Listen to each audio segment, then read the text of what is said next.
That was his word. That's a very famous, people aren't here. The evil empire was a very profound statement.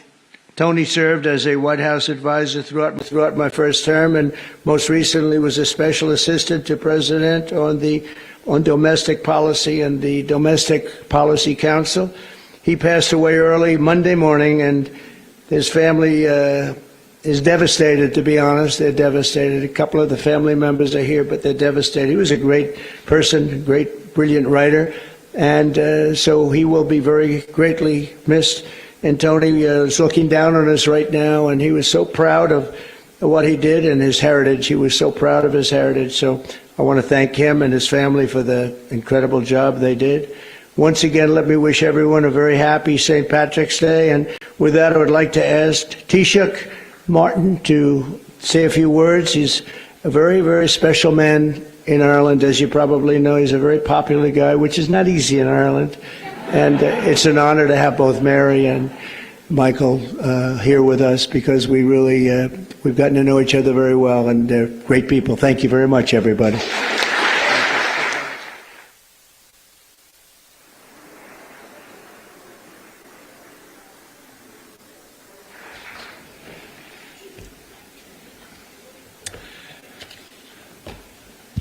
President Trump, distinguished guests, it is a singular honour to represent the people of Ireland as we gather to celebrate St. Patrick's Day. The time-honoured tradition of the Shamrock Bowl ceremony is an important moment to reflect upon the relationship between our two countries. Mr. President, as you said on an earlier St. Patrick's Day, and I quote, "Through trial and triumph, ups and downs, thick and thin, the extraordinary Irish people have stood by America's side, and America will always stand by theirs." Our peoples have stood side by side for a long time, and next year the United States marks the 250th anniversary of the Declaration of Independence. Of the 56th historic document, 3 were born on the island of Ireland, and many others were of Irish descent. Since then, Irish America has been at the heart of shaping this great nation. The ideals of liberty, democracy and equality of opportunity forged in this country did much to inspire Irish independence. Our histories are interconnected because our people are interconnected. Today, as the President has said, more than 30 million people claim Irish ancestry in the United States. Those who came to America seeking refuge from poverty and hunger at home worked hard. They helped build the railroads that connected this country and the skylines that defined it. Others served their communities and their adopted home as firefighters, teachers, nurses, doctors, policemen and soldiers. Irish people can now be found in almost every industry and community across the United States. Mr. President, Irish Americans have lived the American dream.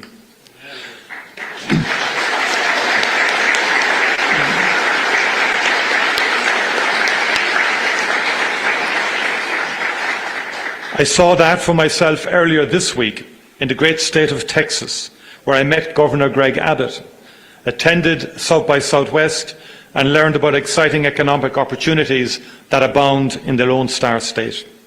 I met with Texan-based companies using Ireland as a gateway into the European market, as well as the Irish companies investing in and buying from Texas.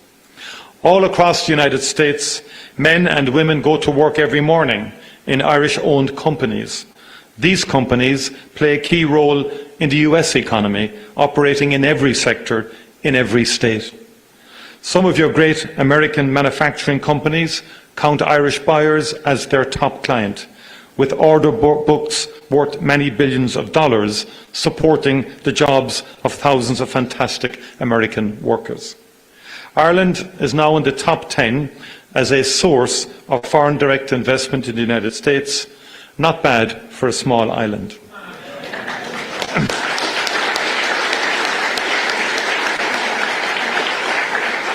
Ireland likes to trade with the United States, and the United States likes to do business with Ireland because we are strong and reliable partners.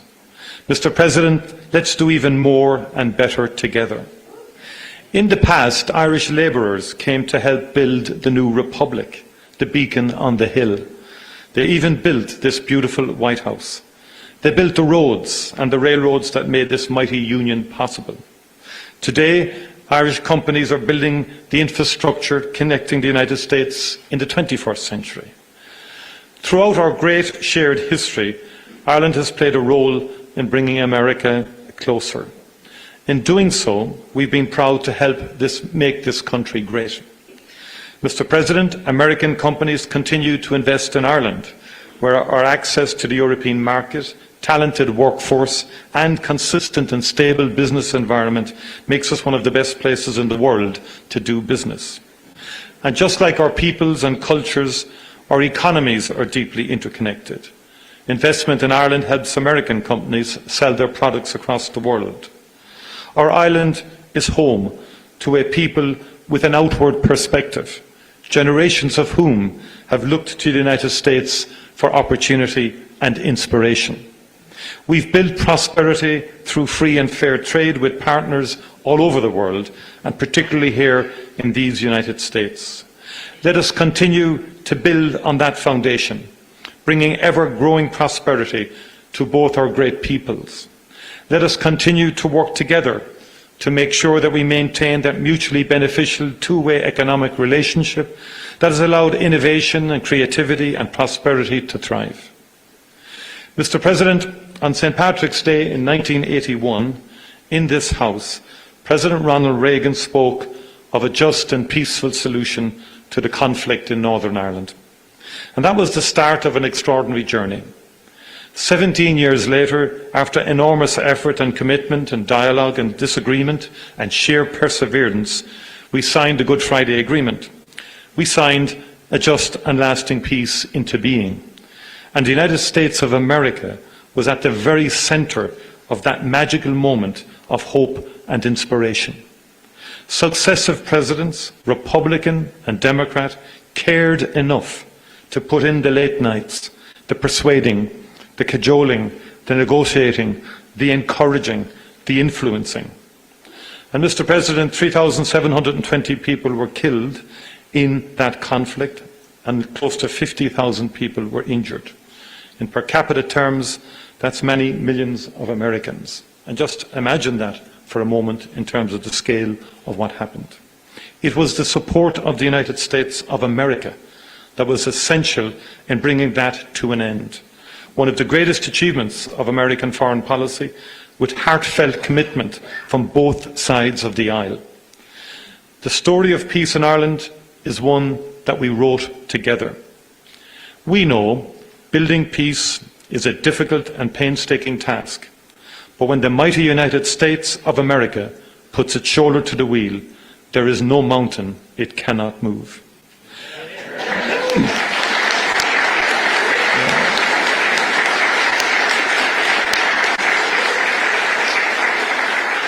Mr. President, I welcome the unrelenting focus and energy you have brought to the search for peace in Ukraine and in the Middle East since your first days in office.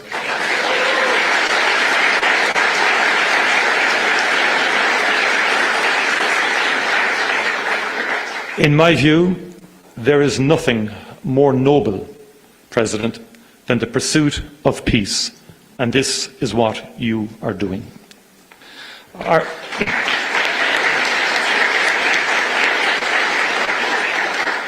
Ireland is ready to work with you and our international partners to end conflict and especially to bring just, lasting and sustainable peace to the people of Ukraine and the people of the Middle East. Conflict and war hurt the most vulnerable. Too many children in particular have died in Gaza, in Israel, in Sudan, and too many children have been abducted in Ukraine. Let us together never cease to strive for peace, prosperity and opportunity for all the world's children. That would be an extraordinary achievement for the transatlantic relationship and an extraordinary legacy for the ages. Mr. President, County Clare is one of the most beautiful places on this earth. And and Doonbeg is one of its finest jewels. One of Ireland's finest poets, and we've had a few, as you know, wrote of the beauty of County Clare along the flaggy shore in September or October, when the wind and the light are working off each other. And Heaney wrote of how Ireland can catch the heart off guard and blow it open. I have been to that part of Clare, and I know that that is true. Mr. President, I hope that we can welcome you to Ireland soon to catch your own heart off guard. You know better than anyone the beauty of Doonbeg, a place that would take anyone's breath away. Gorv míle amahagut, banachti na féle podrig oruv galer. Thank you very much indeed, and happy St. Patrick's Day to you all. Thank you.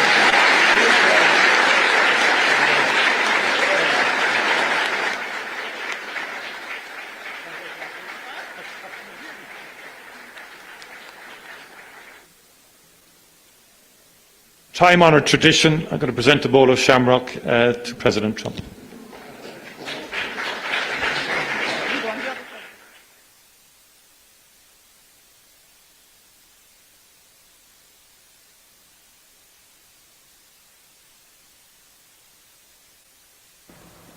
All right, folks, you've been watching live here as President Trump meets with the Prime Minister of Ireland. A really warm reception, a reminder in the Prime Minister's speech of the role that America played in bringing peace over. It took 17 years to do it. Started with Reagan, ended with Clinton. I covered it as an AP reporter in Ireland, and the potential that Donald Trump now has to bring peace to Europe in the Russian-Ukrainian conflict.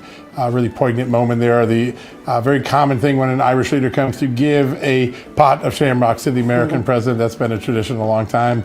Amanda, we were talking about this as we were watching this. There's been a really long line of American presidents with a strong Irish heritage over the last few years. You've got the Kennedys, right? You got Reagan.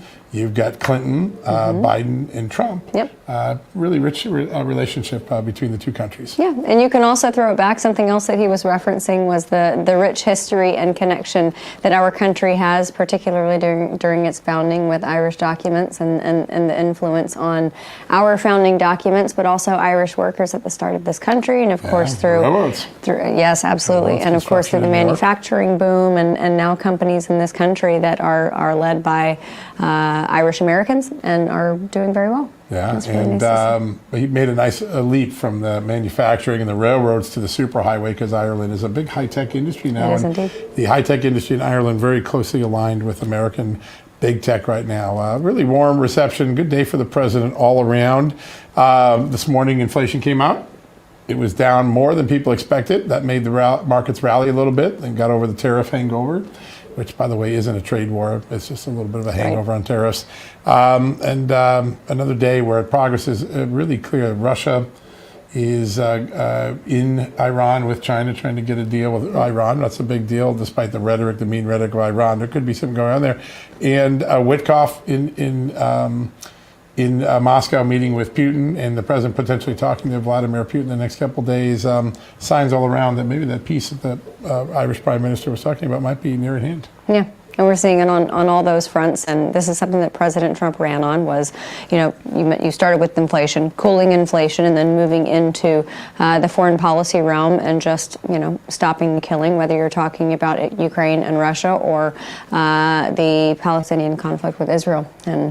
But now we've got this three-headed monster with China and Iran and Russia, and that's something that President Trump is going to be very delicate with, characteristically so. Yeah, listen, there could be a grand bargain going on, right? Which is there 5 or 6 dimensions to these negotiations going on. We'll have to wait and see, but it is a consequential moment, and we're reminded in just 6 or 7 weeks of the Trump presidency how consequential this presidency has already been. Just Absolutely. 6, 7 weeks in. All right, we're going to take a quick commercial break, and then I think when we come back, we're going to be joined by Congressman Marlin Stutzman from the great state of Indiana. We'll talk about today's developments. We've got an all-congressional lineup for the next hour, so stick around. We'll be right back.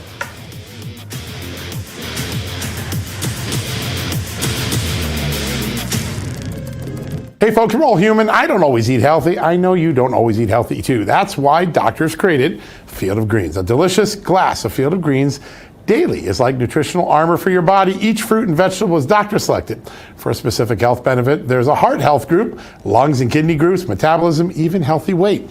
I love the energy I get with Field of Greens, but most of all, I love the confidence that I have. Even if I have a cheat day, I can enjoy it guilt-free because of Field of Greens. It's the nutrition my body needs daily. And only Field of Greens makes you this better health promise. Your doctor will notice your improved health or you get your money back. Let me get you started with my special discount. I've got you 20% off your first order. Just use the promo code JUSTNEWS at fieldofgreens.com. That's the code JUSTNEWS at fieldofgreens.com. In a crisis, your number one need is food. But here's the good news. 4 Patriots is offering a special buy one, get 2 free deal on its best-selling 72-hour survival food kits. Hurry, go to 4patriots.com now.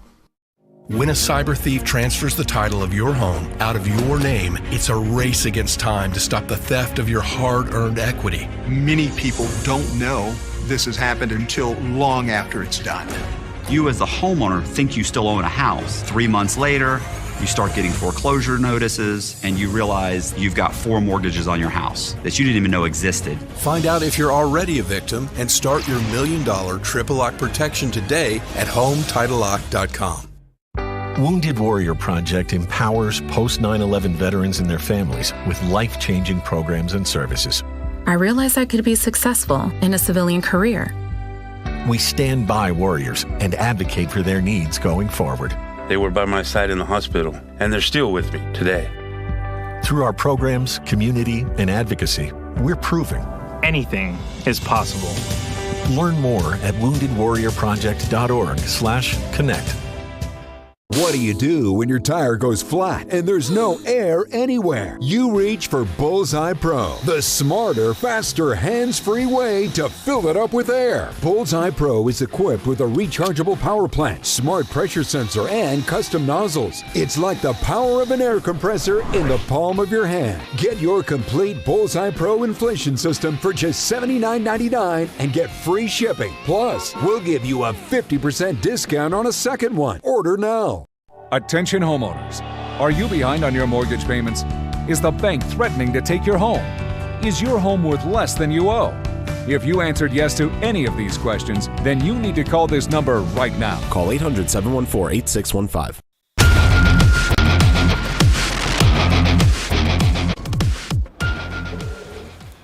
Welcome back, everybody, to Just the News, No Noise. The funding fight, at least in the House, did not have that much drama attached to it this week, as the latest CR passed pretty easily with only one House Republican voting no. That would be Congressman Thomas Massie.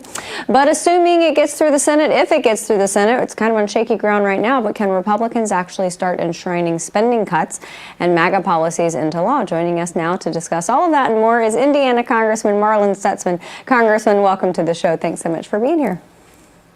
You bet, Amanda. Great to be with you this afternoon.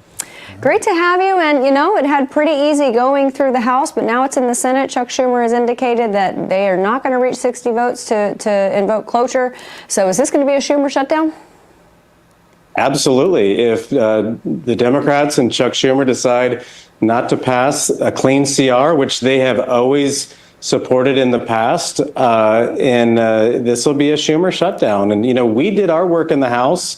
And actually, you know, it's amazing. I mean, kind of ironic, the fact that we have a smaller majority in the House of Representatives than what they do in the Senate with Republicans. But it's this, you know, cloture vote, as you mentioned, that Democrats are going to have to agree to shut off the debate and to go to a vote. And the fact that they're not willing to do that you know, is really unfortunate, because I think more than anything, and we saw this in the joint address last week, is they want Trump to fail. They are willing to do anything and everything to make sure that Trump fails. And you know what, ultimately, if Trump fails the American people, it's going to fall back on us as the American people, and we're going to be the ones that pay for it. And I think the Democrats are just continuing to dig themselves into a deep hole. Yeah, it is remarkable. And there is 20 years of clips of Democrats saying, don't shut down the government, it's the wrong thing to do. How does this play out? How do Republicans make sure they don't get blamed for something where they've done the right thing? I'm sure there's a plan in place to control that narrative and tell the American people what's really going on. Yeah, well, part of that is just to actually, when we came in this week, to move the vote on to Tuesday, and that way we had time to pass the bill, send it to the Senate, not give them any reason to say that they didn't have enough time or that we jammed them at the last second. They have today, they have tomorrow, and it looks like they're going to run it right up to the end of the clock on Friday. And I know that there may be a Republican or two in the Senate that says that they're going to vote against the bill. But the way I look at this, John, is that we're having to take over this depressed company. I'm a business guy and entrepreneur, and I've had the opportunity to revitalize a company from time to time, and you have to pay all the garbage bills from the past management, and that's what we're having to do with this CR. But at the same time, with the anomalies that are added, we're actually increasing funding to the border, and we're also increasing some funding to our military, but we're flatlining the rest of spending. So this is a much better alternative than having an omnibus or a cromnibus that is filled up with a bunch of items that don't have anything to do with the budgetary process, but like a Christmas tree that we've seen in the past that is passed at the last minute, and we find out how bad it is later. So this is really a win, but at the same time, we want to get past this point so we can get to the budget and really start doing meaningful cuts. Yeah. Congressman, do you think that there's an element of this, and you mentioned you're a businessman, the sunk cost fallacy for Democrats? If you look at the polling heading into midterms, it looks like the margin will either stay the same. Democrats could even lose a few more seats, so that margin will be stretched out even further in favor of Republicans. Do you think that there's some type of wonky strategy on the left that says, look, we already know we're not going to win back the Senate in the midterms, so let's just do everything we can to pump the brakes on whatever is happening for President Trump? It sure seems so. I mean, the fact that they, wouldn't even applaud the First Lady or applaud the young African-American boy who is fighting cancer, and they just want to see him fail. And I thought it was kind of funny that President Trump picked up on that throughout the speech and then finally just said, I could cure cancer. I could, do the most incredible thing in the world, and they still wouldn't applaud. But, I still believe that for the most part, Americans want to see Washington work, and they don't want to see spending out of control. You can't have any sort of common sense if you think that it's just okay to spend $36 trillion into debt and not have a plan to get out of it. So I think the majority of Americans are really seeing the difference between the two parties, and that the Democrat Party has no solutions. They continue to, not only just move further to the left, but they're falling off the edge. And they have no plan on how to fix the problems that are facing Americans. And I think that, we're already seeing inflation drop off. The Democrats like to talk about the egg prices. We're seeing egg prices come down. And I come from an ag family, so we know that that's not just because of the cost at the grocery store. It's because of the bird flu that the USDA under the Trump administration has already spent money to address the bird flu problem. And so there's already answers that are being given to problems. And I just am so excited. I was here during the Obama era, and it's night and day. And I'm glad to see Trump doing what he's doing, because he's really fixing problems that we all knew were there, but the Democrats weren't able to fix under Joe Biden. Yeah, and so I saw you comment on this. I like this announcement. I think a lot of people don't understand this. The Fed cut rates when Joe Biden was president, and mortgage rates went up because they were so worried about how Joe Biden was spending. The Fed hasn't cut rates yet under President Trump, and yet mortgage rates started climbing down the last couple of weeks because they see you and the Congress and the Senate and the president talking about cutting spending.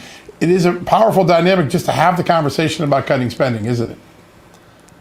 It is. And, I told some of my friends, from being here before, we didn't ever, we passed budgets in the House, but we knew that they wouldn't go anywhere in the Senate, and we knew that President Obama would never agree to it. But, this is actually meaningful cuts. And I'll tell you, John, the fact that we have the Doge team and Elon Musk doing what they're doing at the Treasury, when you take over a business again, but you go straight to the checking accounts and you start seeing where all of the dollars are going out and what's being paid, and you start asking, well, what is that for? And why are we paying for this? And do we need that?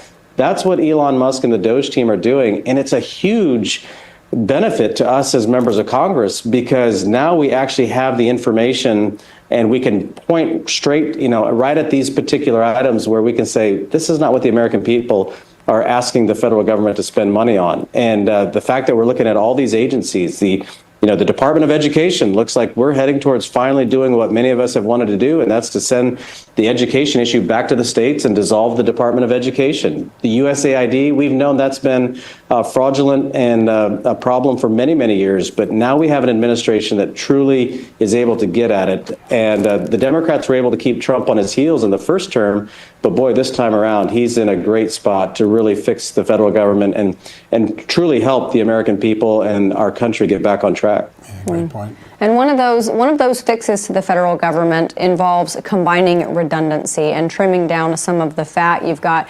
USAID that can get folded into the State Department. I want to ask you about the ATF. If not abolishing altogether, it could at least be folded into the FBI, couldn't it? Oh, absolutely. In fact, that's one of the issues we were talking about today. And, think about the ATF in the history of the ATF. And we really only think about it when there were scandals and problems, whether it was at Waco and what we've seen them do with law-abiding citizens or passing regulations without congressional approval. Again, the Second Amendment is there for a reason to defend our freedoms. And the ATF has just continued to trample on those Second Amendment rights. And I believe that the states, again, are the place where we can administer the law. And I know in Indiana, we are fully capable and willing and excited talking to our legislative members. They want to take on those responsibilities because they're closer to the people, and they're also going to be much more efficient rather than sending our money to Washington and then seeing them take the cream off the top and we get bad service in return. So I think that the ATF, hopefully their days are numbered, but Trump is for sure looking at every agency and finding ways that they can either do better or we can do without. Yep, trim the fat. I love it. Congressman Marlin Stutzman from the great state of Indiana. Thank you for being here, sir. You're welcome. Thanks for having me on. Absolutely. All right, coming up, we're going to have Marsha Blackburn after this break.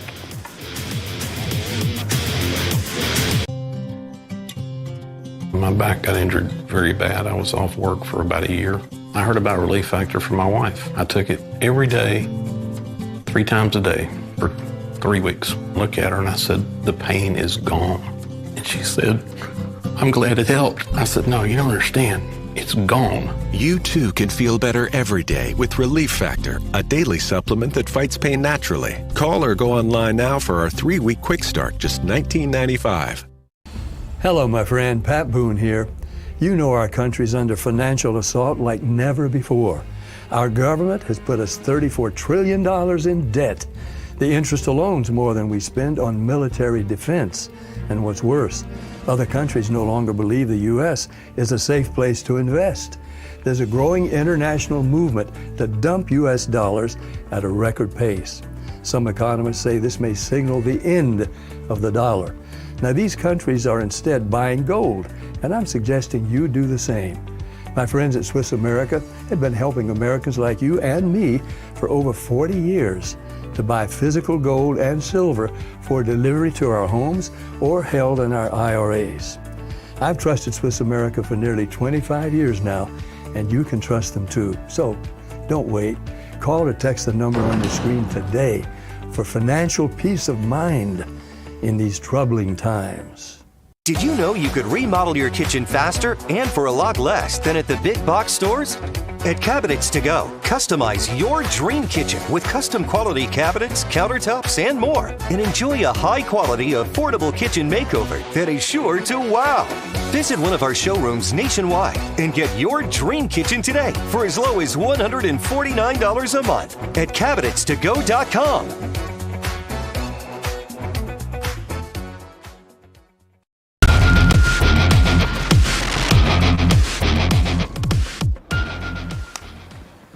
Welcome back, America. Hey, just an alert. Tomorrow night on the show, we're going to break a major story. We know those fake email names that Joe Biden was using and a private email address. We sued the National Archives. We got some juicy details you won't believe, or maybe you will believe, what Joe Biden was having sent to his private email. We'll do that tomorrow night. But Amanda, earlier today when I was out reporting on that, you had an opportunity to sit down with Senator Marcia Blackburn, one of our favorites. Indeed.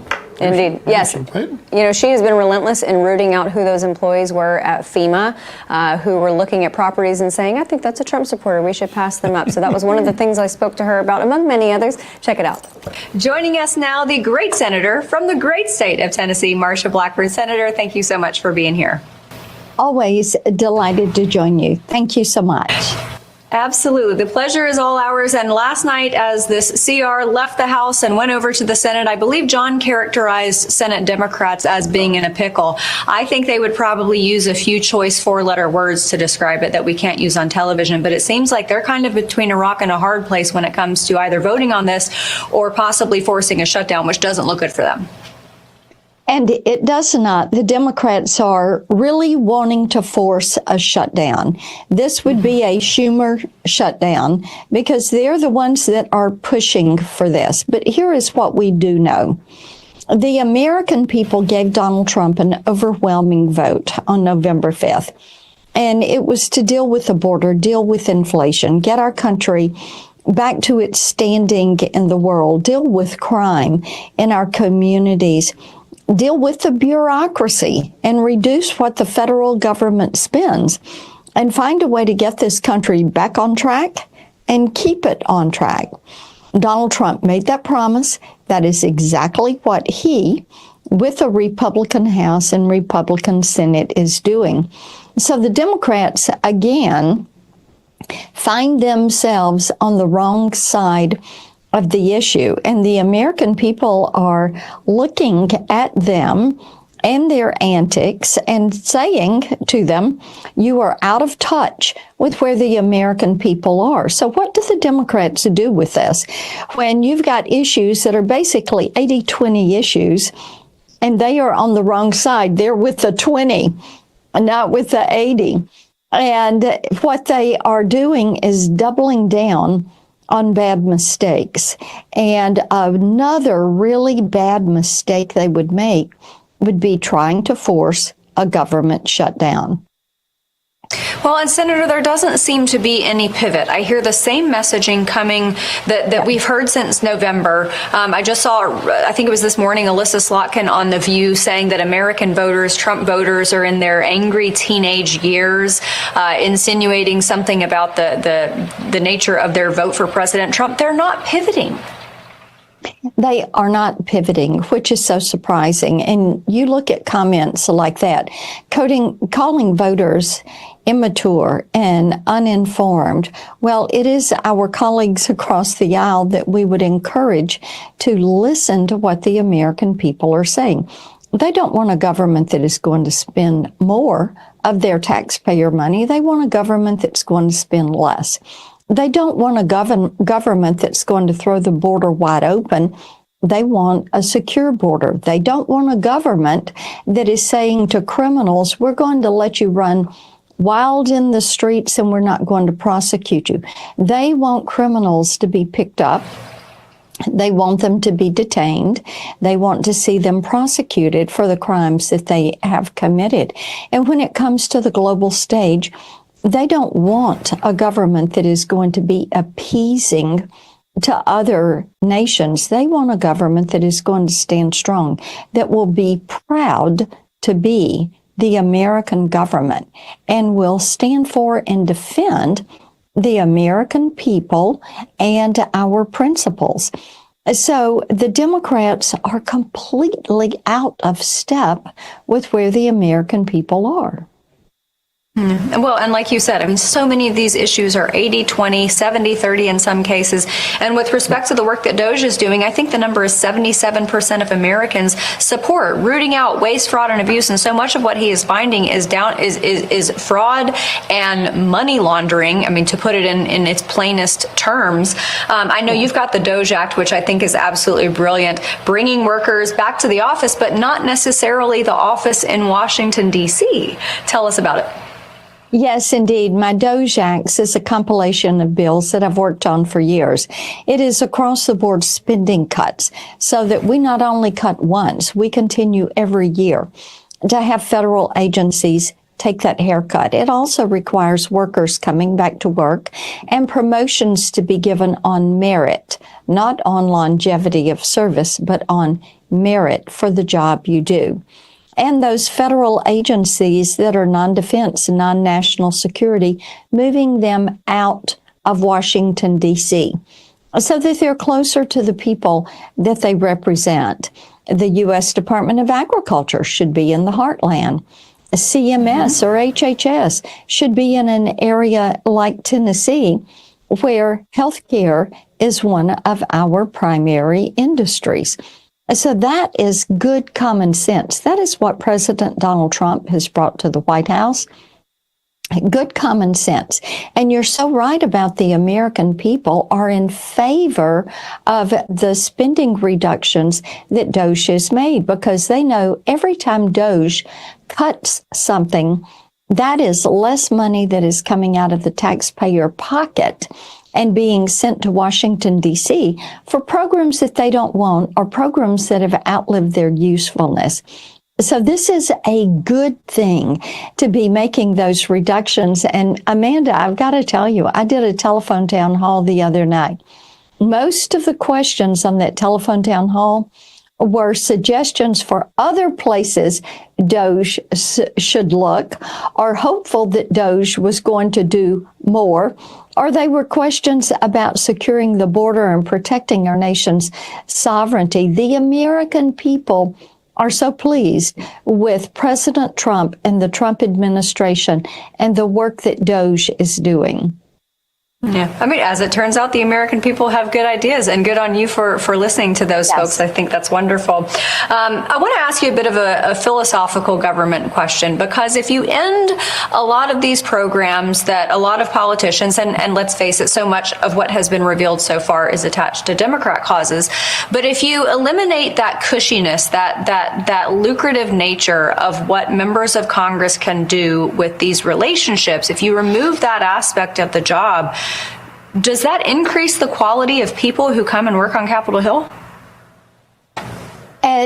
We know from the work that has been done in some of the states and also in corporations, when you go through a right sizing of a government entity or a corporate entity, and you're paying attention to those efficiencies and how you modernize delivery systems, we know that you are going to get better outcomes. Likewise, with the federal government, if you have people that are using technology and are putting the energy into doing their job, if they're working toward hitting quotas and goals, you're going to get a better product.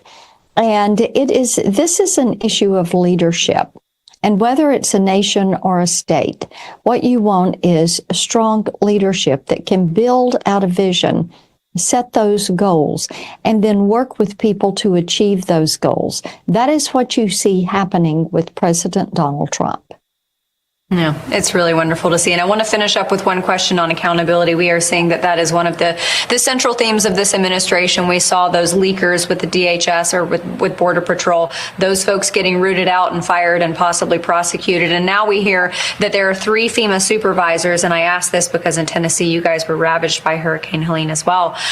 Those 3 FEMA supervisors who were attached to the workers who refused to visit Trump supporters' homes. Does that do a lot in the way of rooting out that agency? Oh, indeed, it does. The response from FEMA was slow and incomplete when it came to dealing with the counties in my state that were hit by Hurricane Helene. It took them a while to get around to us. And we know FEMA is not going to be the first one in. They're going to be the last one in when you have these issues and situations. And for the actions of saying, oh, if it looks like it would be the home of a Trump supporter, just skip it. Don't go there. If it's got a Trump sign, skip it. Don't go there. That is completely unacceptable. and it is unethical.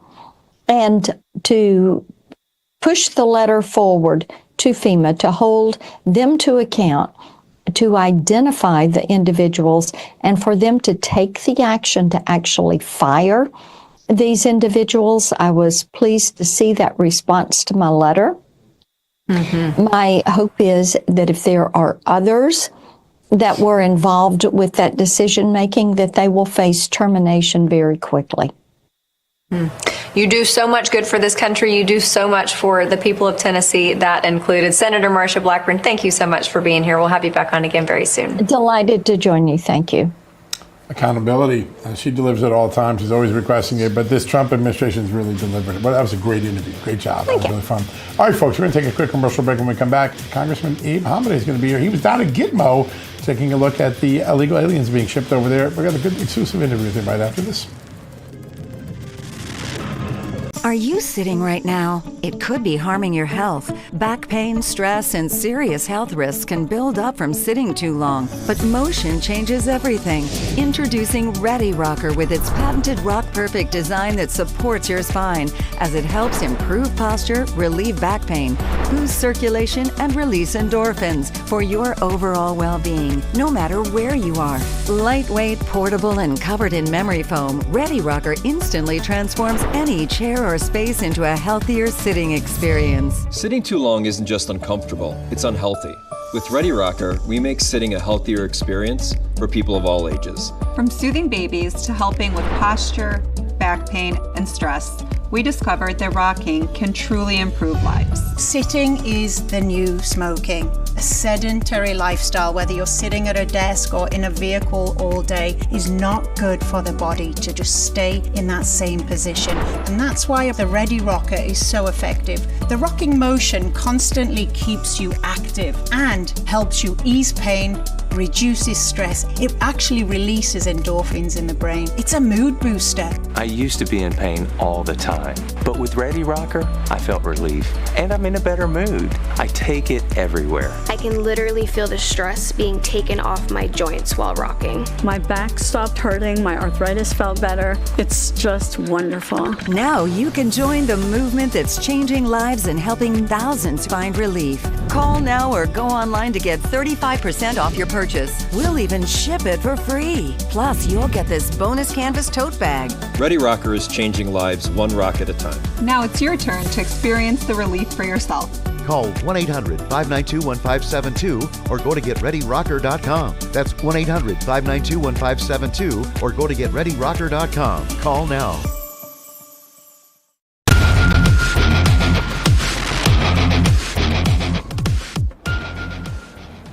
Welcome back, America. The border situation changing for the better every day. New statistics released today, only 333 daily apprehensions, an all-time record for America in February, which was the first full month of the Trump presidency's new border policies. Some members of Congress went down to see what was going on in Guantanamo Bay, where some of the most serious criminal aliens are being taken by the Trump administration. One of those members, one of our good friends here at the show, Congressman Abe Hamadeh from the great state of Arizona. He joins us right now. Congressman, good to have you back on. Always good to be with you, John. All right, tell us what you saw down in Guantanamo Bay. It seems like it's a real deal now, right? Absolutely. They're just getting started, John. So I was down there with the operations and to see the joint military plus ICE involvement with it. So when I was down there, it was kind of interesting, John, to put a perspective for your viewers. There's two locations where we're housing illegal immigrants down there. So one of them is the higher threat illegal immigrants that, these are the ones who've committed more serious felonies, that they've been put in a prison facility that's similar to what people think of at Guantanamo Bay. The other one is for low-level offenses typically, and that one's a more tent style. And they want to ramp it up to eventually have 30,000 illegal immigrants there because ICE is at capacity pretty much right now. So it's a slow start right now because when I was there, they had about 20 of the high-threat illegal immigrants, and then they had about 70 of the low-level threats. But they're just getting started and ramping up, but I was assured that they're going to be successful in this mission. Yeah. Congressman, I know it's varied depending on the person and the crime, but is there an average amount of time that one of these people is at Gitmo before they are processed out and sent back home? Yeah, so longest period of time that they currently have been doing has been 2 weeks. They're trying to reduce that from 2 weeks to 48 hours. And for the demographics, just so your viewers are aware, they're only housing men currently right now at that facility. I think that's how it's going to remain as well. Yeah. Congressman, you delivered on a promise. I think you first mentioned on this show not too long ago that you were going to introduce legislation, the Vote Only in English Act. You actually got it introduced. Tell us a little bit about it and what popularity is. By the way, today, very popular poll showing that English is the official language, winning with a two-thirds, three-quarters of Americans. But tell us why you did this and what it does. Absolutely. I did this after President Trump signed the executive order mandating that English is the official language of the United States, John and Amanda. And my VOTE Act is common sense. It's that any federal election requires it to only be conducted in English. And it's common sense. I mean, you have to learn and read and write English in order to become a citizen. So if that's the requirement to become a U.S. citizen, that means they should surely be able to vote in English as well. And I saw that poll too, John. And I think once people are explained that in order to become a citizen, you have to learn English, the numbers for allowing or mandating that you can only vote in English will go even higher. But it's more popular than not. And I do think right now we have a lot of momentum on our side to make sure that we have a common standard for our election. So I was proud to introduce that legislation. I know it's going to be key in order to get election integrity. You know, I get suspicious of those who are against such a bill because, you know, I'm the son of immigrants, believe me. And I understand how precious it is to become an American citizen like my parents did. And they were so proud to be able to speak the language and integrate and assimilate into our country. And I think that's exactly what the bill is intended on doing. Yeah. Congressman, I believe it was Bloomberg who yesterday was reporting that border crossings are down 99%, and there are a number of Border Patrol agents and sectors along the border that have been some of the worst who are saying we're literally seeing 0 people on average a day now. For those Border Patrol agents, I know there's a backlog of work to do because they were so busy processing under the Biden administration, but what are their day-to-day activities now that border crossings are down so much? I think they're reinforcing so much of the fencing. And I've had a lot of colleagues that were actually down in Arizona last weekend looking at the joint military as well as Border Patrol set up for security purposes. Right now, you know, we can't let up. We can never allow a situation that happened over the last 4 years under Biden happen again. Because when I was down there during the Biden administration at the border, I would literally see hundreds of people lined up waiting to cross our southern border and waiting to get on those buses. And Border Patrol, unfortunately, at that time they were basically travel agents. It was really sad to see our country being destroyed like that. But right now, they're reinforcing the southern border, adding new technology, adding fences. I know the military, they're sending an additional number of troops down there. I just got a good briefing on that. So Arizona is relieved to finally know that our border is secure. And look how quickly it happened. I think that's, you know, the media was gaslighting us for so long, saying it wasn't an invasion, and if you called it an invasion, that was a racist word to use, and when quite literally what I witnessed was an invasion. And remember, these weren't just poor people coming. I mean, I saw people from Asia, from Africa, from Europe. Everybody was flocking into the United States. They saw that as their golden opportunity under Joe Biden. But right now, everybody recognized that President Trump meant business when he says our border is going to be secure, we're going to enforce our laws, and our Border Patrol is doing just that. They joined the Border Patrol to protect the homeland, and they're finally doing their jobs that they signed up for. Yeah, no doubt about it, sir. Before you served in Congress, you served in our military. There's also progress, not just at the border, but in the fight against terrorism after a long sort of lull of inaction by the Biden administration. Houthis, Hamas, Hezbollah, you'd like to see even more aggressive action in the months ahead, right?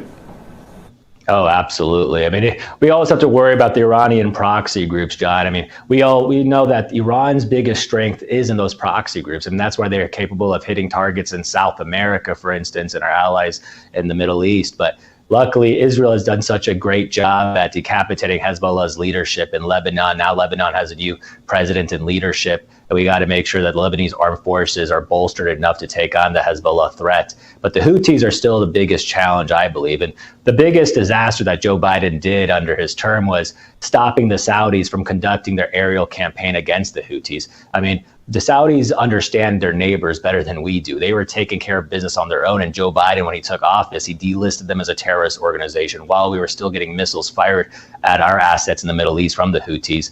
And then coupled with that, it really created a situation of danger. And now they're targeting ships in the Red Sea. So the Houthi situation is really concerning to me. And that's why I've introduced legislation as well to go up to extend what President Trump did by relisting them as a terrorist organization, but adding additional sanctions on them as well to cut off their financial network. Congressman, before we let you go, President Trump has always been very, very strong on his rhetoric towards Iran. Not just his rhetoric, but his actions too, because in his first administration, he effectively leveled them financially. But now you've got Iran's president who is out there saying that we're not going to negotiate. You can do I think he said you can do whatever the hell you want.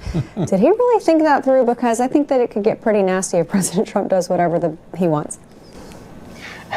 Well, President Trump, he's the one who took out Qasem Soleimani. So I'm sure they remember what happened there. Exactly. But the Middle East, President Trump has a good grasp of what's going on. And that's why he's doing such an effective job with all different stakeholders and regional partners over there. Iran, though, I am concerned. They're trying to exert influence into Syria right now, given all the chaos that's happening with this new president and the transition that's happening. But also, they're really trying to create upheaval in Jordan as well. Because since there's such a big Palestinian population within Jordan, they're trying to create chaos there because they lost a significant foothold in Lebanon with Hezbollah, and now with the new Syrian president, they no longer have direct access. So they're in an interesting spot. But President Trump, he knows he means what he says, and he's going to get the job done. So they better be careful on some of the rhetoric that they're using. Are you confident a Russia deal could be around the corner? Russia-Ukraine, is it looking better for you? Well, I saw that Marco Rubio is in Saudi Arabia, and it's interesting to see how quickly Ukraine is changing their tune versus when they came to the White House the other week. Everybody wants peace in Europe right now, so I hope there's a resolution. And President Trump, I think with his direct and aggressive behavior with how he dealt with Zelensky's disrespecting the United States in the Oval Office, I think that really put Europe on notice that they have to take action. And now Zelensky's got the memo, and that's why you see them going to our partners like Saudi Arabia, and you see them both coming to the table finally. So I do see a resolution coming in within weeks and months. Yeah, I think that's probably right. Sir, as always, such a great opportunity to talk with you. You're always out in the field doing something for the American people, whether it's Gitmo, Arizona. Great time to have you on the show today. Thanks so much. Thank you, John, Amanda. Yeah, I appreciate you so much. All right, folks, we're going to take a quick commercial break. When we come back, we'll talk more about Iran and what President Trump can do to counter that country in the Middle East. Stay with us.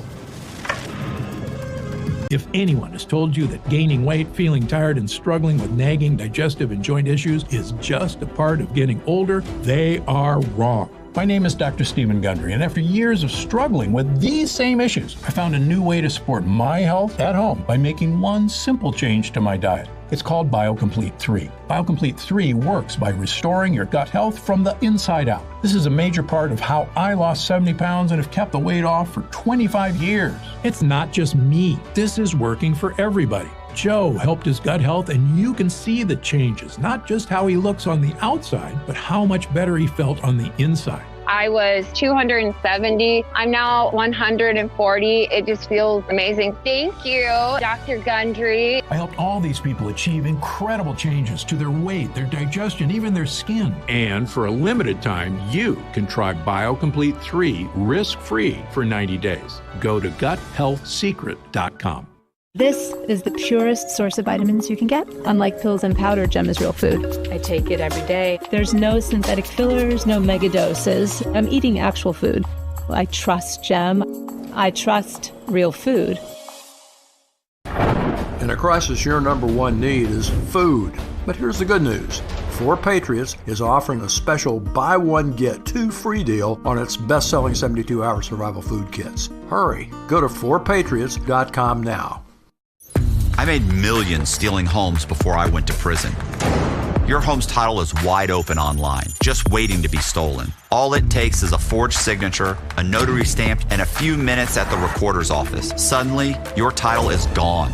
That's why I tell everyone about Home Title Lock. Find out if you're already a victim. Go to HomeTitleLock.com. You'll receive a free title history report and access to your personal title expert, a $250 value. Go to HomeTitleLock.com now.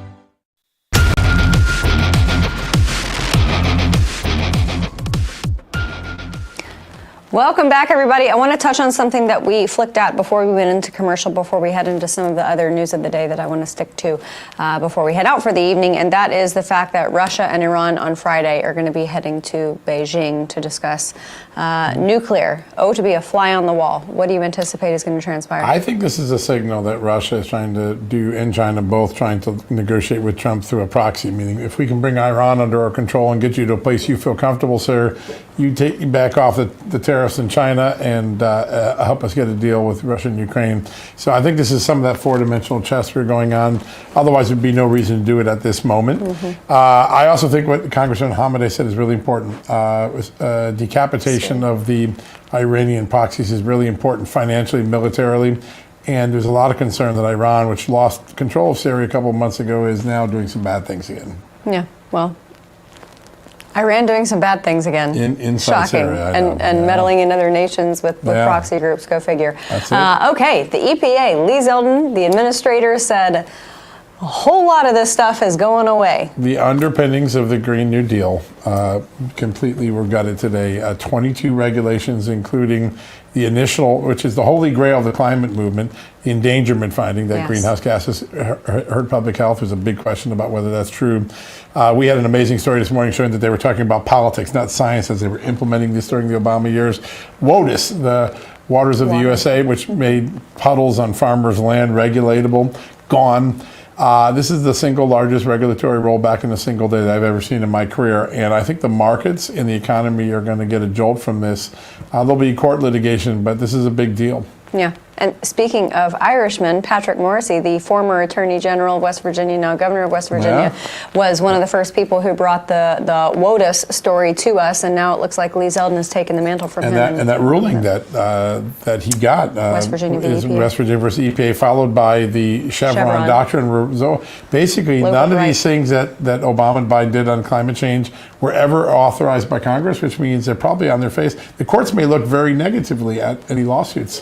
This could be a big one. Lee Zeldin is a game changer. You know that. Absolutely. Every day he's making a difference. Okay. Justice Department looking to take the Mahmoud Khalil case out of New York and take it somewhere else. You think that's because they're worried about sympathy in New York? Yeah, venue shopping, I think. Yeah. They accuse the Democrats of doing it, but sometimes they do it too. Yeah, I think that's probably I'm interested to get your take on this. As a staunch defender of the First Amendment, freedom of the press, freedom of speech, how do you feel about his activities on campus? And being able to protest and say the things he did are fine. The second he tried to create a hostile environment for other students, that was what crosses the line. We'll have to look at the specific evidence. I haven't looked at the video evidence, but yeah, listen, protests are fine, long as they don't go into two things: supporting terrorism or creating a hostile environment for other people. So if he avoided that, he should probably get off. And if he didn't, there's a reason he's being deported, probably. All right, quickly before we head out, Greenland, the results from their election, looks like President Trump's talks about acquiring Greenland played into the results a little bit. Yeah, so the guy wins as a center-right guy, but he's not a Trump guy, but he believes in breaking away from Denmark, which plays right into Donald Trump's annexation. Exactly. So Trump wins even when the guy opposes him. It's kind of a funny thing how this works. Yeah, well, people who oppose Donald Trump, he's kind of winning, because of their opposing him. Yeah. Was that Abe Hamadeh that was saying tonight, or maybe Congressman Stutzman was saying, it's amazing the things that Democrats will defend. Steve Moore said today in my podcast, don't bet against a guy I did. I keep losing. Absolutely. Don't do it. All right, everybody, that's it for us tonight, but we will see you back here at 6 p.m. Eastern here on Real America's Voice. Grant Stinchfield is up next. Navage, allergy relief that works. So when you're dealing with allergies and you've got that stopped up feeling and you can blow your nose and it's a little bit better, using the Navage takes it all away. Put the water in the top chamber, put the pot in, close the lid, put it in your nose, push the button, you're done. I love Navage. It's natural, it's effective, it's fast. Probably the best investment you could make if you suffer with allergies. Pick up Navage, the #1 doctor-recommended brand. If you owe money to the IRS, whether it's $5,000 or $500,000, don't lose hope. Tax Relief Advocates has the solution for you. Our passion is helping individuals and small businesses fix their IRS problems. TRA can eliminate or reduce what you owe to the IRS by negotiating with them on your behalf to get you the best resolution possible. You don't need to be afraid of the IRS any longer. Even if you haven't filed taxes in years or have liens, levies, wage garnishments, or you're under audit, TRA can help. We have over 1,000 5-star reviews on Google and an A+ with the Better Business Bureau, and are the name people trust for tax resolution. End your tax nightmare today. Visit us online or call the number on your screen right now. Call 800-327-2600. That's 800-327-2600. Tax Relief Advocates. Real solutions for real people.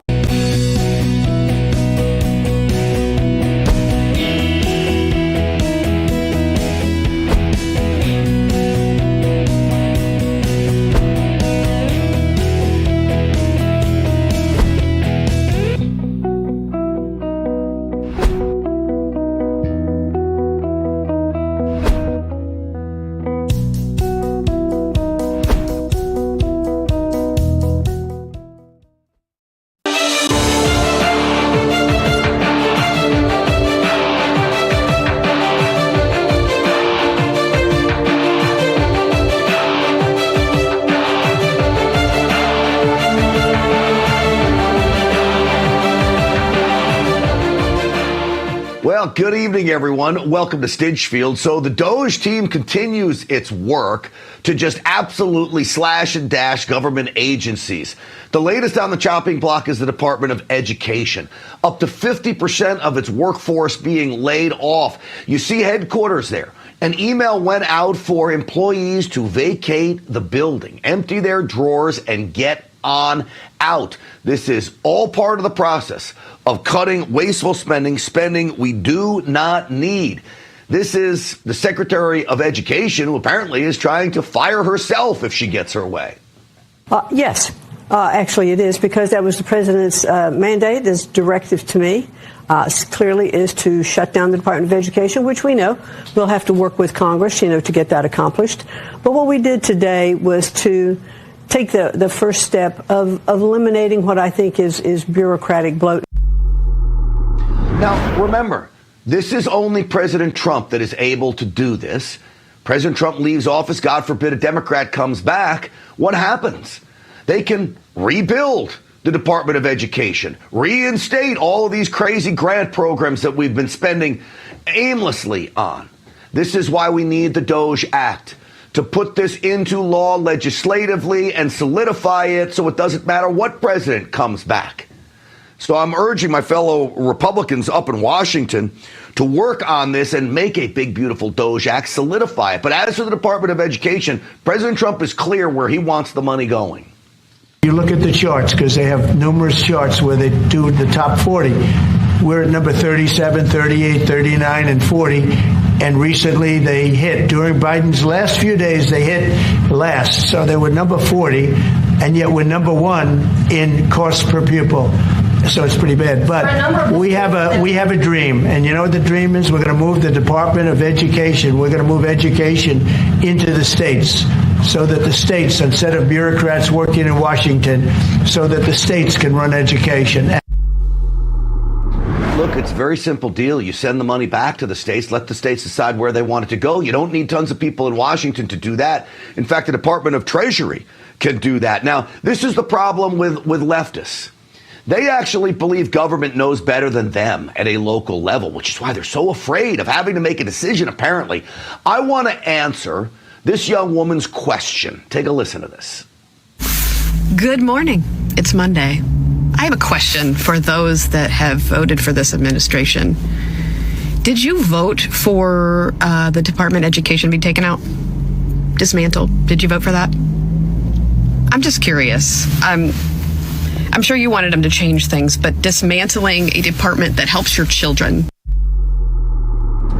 Department of Education doesn't help children. In fact, I would offer up it actually could hinder children. Really, its sole job is doling out money. As I mentioned, Department of Treasury can do that. And to answer your first question is yes, I did vote for this administration, for this president, to dismantle the Department of Education. I'd be happy if he does it to the Department of Energy and the EPA as well.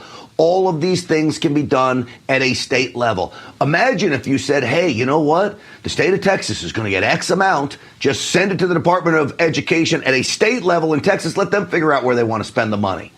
Nobody knows better than local governments and state governments. Not some bureaucrat in Washington, D.C. So now we turn to the budget battle at hand, because one way we also solidify President Trump continuing his agenda is by keeping the government open. It is now up to the United States Senate to do that. There are Senate Democrats threatening to shut the government down. You've got a number of moderate Democrats from swing states, senators, who are saying, you know what, I think we're going to vote for this. It's going to be tight. This is old Chucky Schumer. Republicans do not have the votes in the Senate to invoke cloture on the House CR. Our caucus is unified on a clean April 11th CR that will keep the government open and give Congress time to negotiate bipartisan legislation that can pass. We should vote on that. I hope our Republican colleagues will join us to avoid a shutdown. I'm going to make this really simple for you Democrats. How are you going to go back to your constituents and explain to them that the vote was simply to continue spending at the level it is now, only they stripped all earmarks from it, so there's no pork spending in this bill, and no pet projects? How are you going to go back to your constituency and say, you know what, I couldn't vote for that? I couldn't vote for, which is in this, Nancy Pelosi-style spending in this bill. They only want to shut down government to stop President Trump. This is why I'm so confused at what Thomas Massie of Kentucky, the Republican, was doing. The lone nay vote for Republicans in the House of Representatives. President Trump says Massie needs to be primaried. I'm done with this guy, going all the way back to 2017 when he crossed the NRA, and he's continued to cross good conservatives on good issues all the while. So Massie ought to be primaried. This is Scott Perry, the leader of the Freedom Caucus, talking about Perry. The other thing is that there are no earmarks in this thing. All those pet projects, people think, well, you know, that's a couple of $1 million or whatever. No, this is billions of dollars in earmarks that are off the table. I had a Republican member complaining to me at a meeting this morning. He's grumbling, well, I guess I got to vote for this, but, you know, my earmarks aren't in it. And I'm thinking, yeah, you're talking to the wrong guy, brother. I'm not into that. See what he just revealed? You got other Republicans grumbling about this because there's no pet projects. There's no pork in this bill. We needed this, and we still need it. We need the Senate to do what's right, to allow President Trump to do his job. Speaker Johnson talked about Thomas Massie and what Thomas Massie missed in all of this.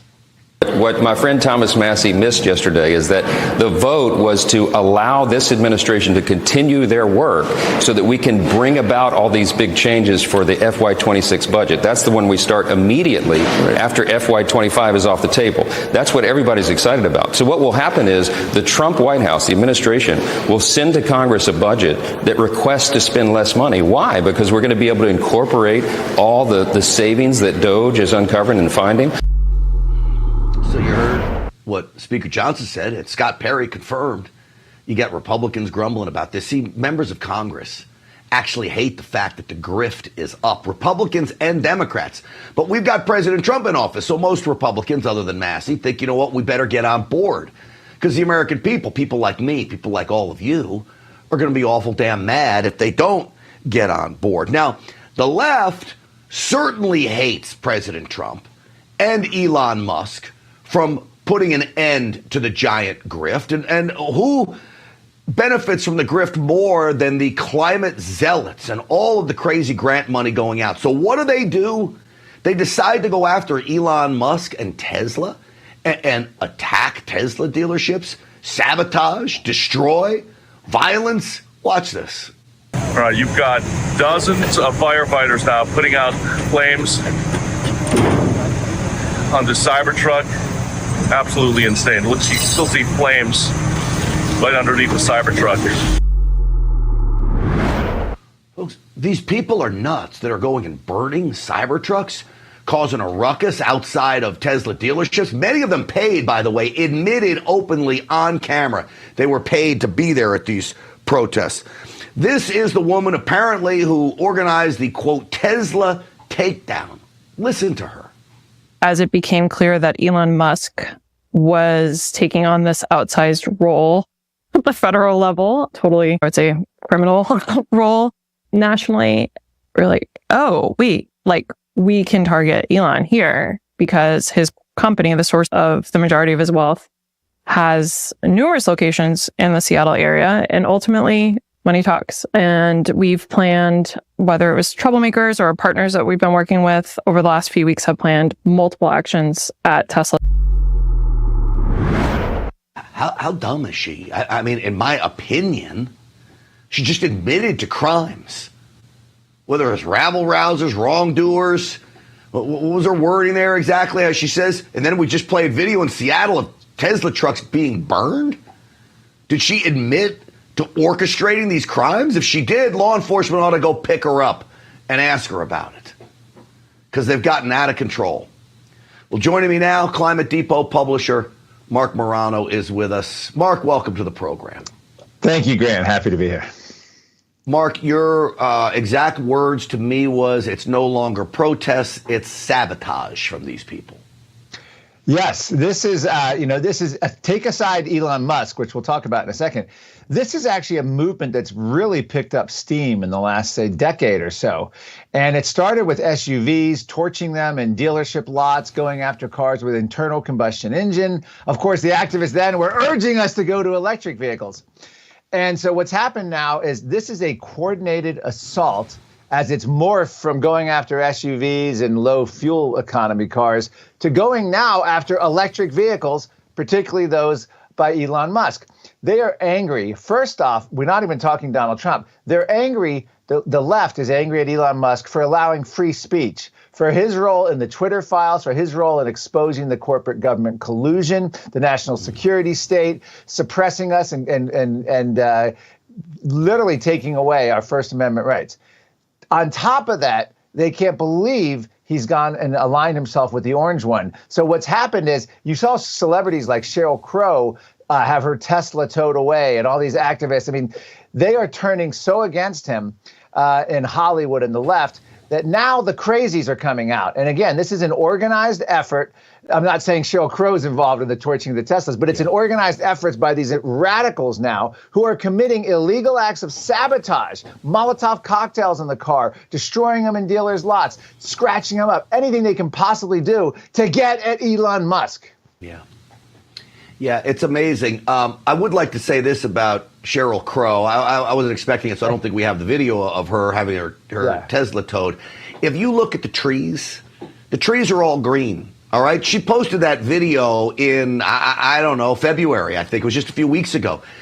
That was before President Trump was even elected. She had to have had that Tesla towed, and then she pretended like she was getting it. That's what my belief is. She pretended it because you don't have green trees like that where she lives up north. But anyway, so now you've got these guys going crazy. You have CNN saying, oh, well, if we stop the climate grants to all of these climate change zealots, we're going to risk national security. How do they come up with this? It's incredible. They're literally saying, by the Pentagon cutting climate programs, the United States faces a national security threat. And they actually quote a lot of anonymous people in Washington. They have a lot of national security experts.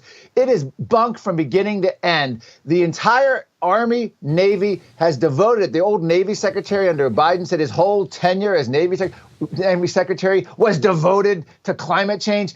This was insane. And by the way, climate is no national security threat. If you look at serious scholarly studies of the history of climate change, it's warm periods, which they say we're in, that have the lowest incidence of conflict, crop failure, and it's the highest incidence of peace. And they go back through all the history. It's cold periods that cause rationing, food shortages, and conflict. So if anything, if we're worried about global warming, it means more peace. There is nothing there. And Pete Hegseth was awesome. He said, the Pentagon is getting rid of the climate crap. That's what he told the Associated Press. And it's just the difference between Trump 1.0 and Trump 2.0 is night and day. I mean, as good as Trump 1.0 was, I still can't believe what I'm witnessing and the differences here this second time around.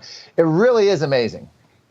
I would offer up that the real national security risk are the very lunatics that are burning down Teslas and destroying small businesses across America. You know, MSNBC, these are the same crew that basically said mostly peaceful protests with an AutoZone burning behind them. Check out this clip. Same deal, cut 19, I believe. You do it to Tesla and you do it to any company We're going to catch you, and you're going to go through hell. So just to be clear, you protest a private company, you are labeled by this administration a domestic terrorist. Protest? You're burning Tesla cars. Yes. The UK Guardian, Grant, just last week had a big article about a radical manifesto, their words, which urges carrying out clandestine acts of sabotage, targeting the tools, property, and machinery of those most responsible for global warming, unquote. They are openly saying, and the corporate media is promoting it, that this is sabotage, and they're going after all aspects of capital production and industry. Tools, property, machinery, because if you have any of those things, you are causing global warming. Even EVs are now the target. So it's interesting CNN tries to spin this as, oh, these are just people protesting. No, this is actual property destruction. Yeah, it sure is. I appreciate you bringing it to our awareness. Mark Morano, Climate Depot publisher, thank you for coming on, as always. Thank you, Grant. Appreciate it. All right, absolutely. So we got a lot to talk about free speech on tonight's program. This is an interesting one.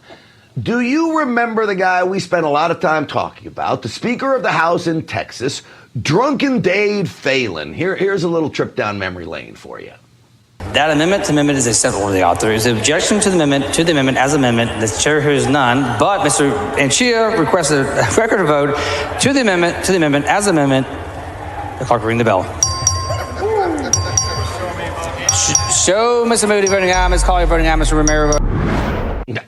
So they tried to primary him. They came close to beating him. This is the so-called Republican Speaker of the Texas House who sides with Democrats in order to get elected and then pushes through all kinds of radical things in Texas, of all places.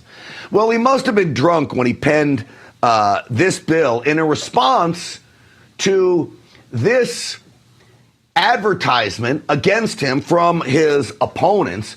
The advertisement is him.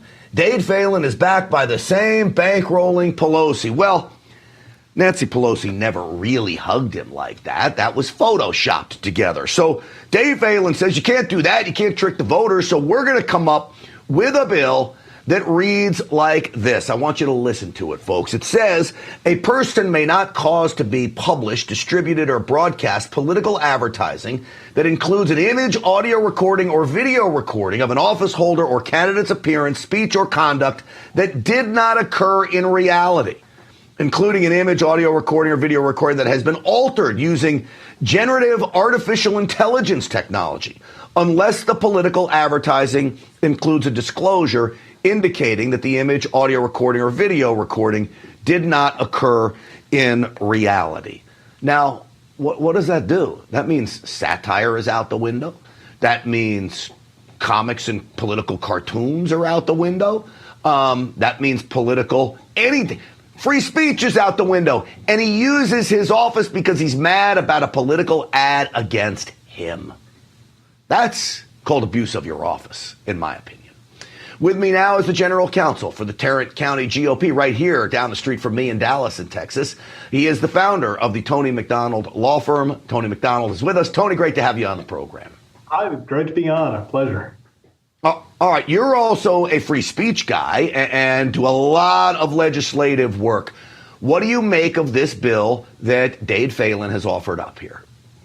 Well, I think it's amazing. You know, you mentioned that he won his primary. You know, he numbered this bill. He got the House leadership to specially number this bill as House Bill 366 because he won his reelection in the runoff. He got 1,000 Democrat voters to cross over in the runoff, and he won by 366 votes. So it really shows these are not serious people. You know, they think they're joking around. Oh, isn't this cute? You know, I won my reelection by 366 votes. So I'll file this House Bill 366 to get back at the people who tried to, you know, oust me. They're not serious people. They're engaging in a law here that is obviously unconstitutional. It's a content-based law. It's not narrowly tailored. And so it violates the First Amendment. And just as you said, this would ban, memes. It would ban satire. It would ban things that are just common to politics and the things we expect in politics. I think a picture of him embracing Nancy Pelosi, that's the truth, because that's what this guy is. He sucks up to Democrats. He cozies up to Democrats. Right. That tells the truth more than his campaign ads ever could. Now, I always have great faith in people. They can figure out what's real, what's not. But let me play devil's advocate here. If CNN or a political foe of mine puts out an ad with Nancy Pelosi hugging me, it sure looks real. I mean, I don't know how you tell it apart. What's the answer to that? Because I'd be pissed off. I really would be. But it's also a brutal game. I wouldn't think about making laws to ban it.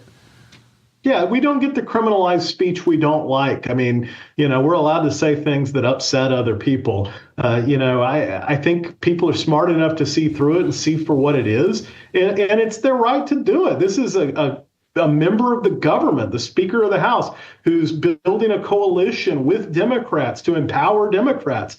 It's absolutely truthful to put out this ad that says, here he is cozied up with Nancy Pelosi. It's actually more honest than the kind of stuff that a guy like Dave Phelan puts on his campaign website, where, of course, he's going to cozy up with Donald Trump. Here I am with Donald Trump, and I'm Mr. Trump. That's a total lie, based on what the guy actually does in office. Let me take it one step further, because it's getting to be a very scary time with artificial intelligence and what you could do. Say there's a video now of him engaged in sexual activity and a campaign uses that against him. Are there laws against that in the state of Texas, other states, maybe nationally? Well, of course. I mean, look, there are laws already that talk about defamation, to the extent that you damage somebody in a tangible way. There's been laws since the founding that talk about your ability to then go recover damages from that. But the reality is people aren't stupid. They don't need, complicated speech regulating bureaucrats who meet in the bowels of the Capitol to be telling them what the font it needs to be on the disclaimer because of their memes. I mean, that's ridiculous. So, people can handle this. Our election process can handle this, and we have laws to deal with all of these ridiculous extreme cases, which is not what this bill's aimed at. I would also offer up, we got a lot of serious work to do in Texas, like other states do. Taking up time with this nonsense is really a waste. Texas Attorney Tony McDonald, I appreciate you weighing in on all of this. Thank you. Thank you. Yeah, thank you for having me on. Absolutely. My pleasure. We'll keep keeping an eye on that bill. All right, folks, the IRS is the largest collection agency in the world, and with April 16th just around the corner, they are more aggressive than ever. If you owe back taxes or have unfiled returns, do not wait for the IRS to come after you. Getting ahead of this now is the smart move, but never, never, ever contact the IRS alone. Turn it over to the team at Tax Network USA. Whether you owe $10,000 or $10 million, Tax Network USA's attorneys and negotiators have resolved over $1 billion in tax debt. Call 1-800-905-8000 or visit tnusa.com/RAV. All right, Mexican cartels are getting desperate. We showed you live on this program yesterday. Border Patrol versus cartels in action. Well, our own Ben Bergquam went chasing that down, and we have the video result of what happened next. Hello friends, Pat Boone here with a message from the past. Imagine the shock of reading tomorrow's newspaper and discovering the price of gold has doubled to over $1,000 an ounce. Sound impossible? Well, it's not. That's right. Back in 2006, my friends at Swiss America forecast gold prices would top $1,000 an ounce, and they were right. Today, several financial firms are forecasting $3,000 gold. Now, for over 40 years, Swiss America has helped folks like you and me purchase precious metals for home delivery and for our IRAs. So don't miss this opportunity again. Call or text Swiss America at the number on your screen now to receive your free portfolio review and a copy of The Timeless Truth About Gold and Silver. Learn for yourself how easy it is to safeguard your money. Call or text Swiss America today. Are you sitting right now? It could be harming your health. Back pain, stress, and serious health risks can build up from sitting too long. But motion changes everything. Introducing Ready Rocker with its patented Rock Perfect design that supports your spine as it helps improve posture, relieve back pain, boost circulation, and release endorphins for your overall well-being, no matter where you are. Lightweight, portable, and covered in memory foam, Ready Rocker instantly transforms any chair or space into a healthier sitting experience. Sitting too long isn't just uncomfortable, it's unhealthy. With Ready Rocker, we make sitting a healthier experience for people of all ages. From soothing babies to helping with posture, back pain, and stress, we discovered that rocking can truly improve lives. Sitting is the new smoking. A sedentary lifestyle, whether you're sitting at a desk or in a vehicle all day, is not good for the body to just stay in that same position. And that's why the Ready Rocker is so effective. The rocking motion constantly keeps you active and helps you ease pain, reduces stress. It actually releases endorphins in the brain. It's a mood booster. I used to be in pain all the time, but with Ready Rocker, I felt relief and I'm in a better mood. I take it everywhere. I can literally feel the stress being taken off my joints while rocking. My back stopped hurting, my arthritis felt better. It's just wonderful. Now you can join the movement that's changing lives and helping thousands find relief. Call now or go online to get 35% off your purchase. We'll even ship it for free. Plus, you'll get this bonus canvas tote bag. Ready Rocker is changing lives one rock at a time. Now it's your turn to experience the relief for yourself. Call 1-800-592-1572 or go to GetReadyRocker.com. That's 1-800-592-1572 or go to GetReadyRocker.com. Call now.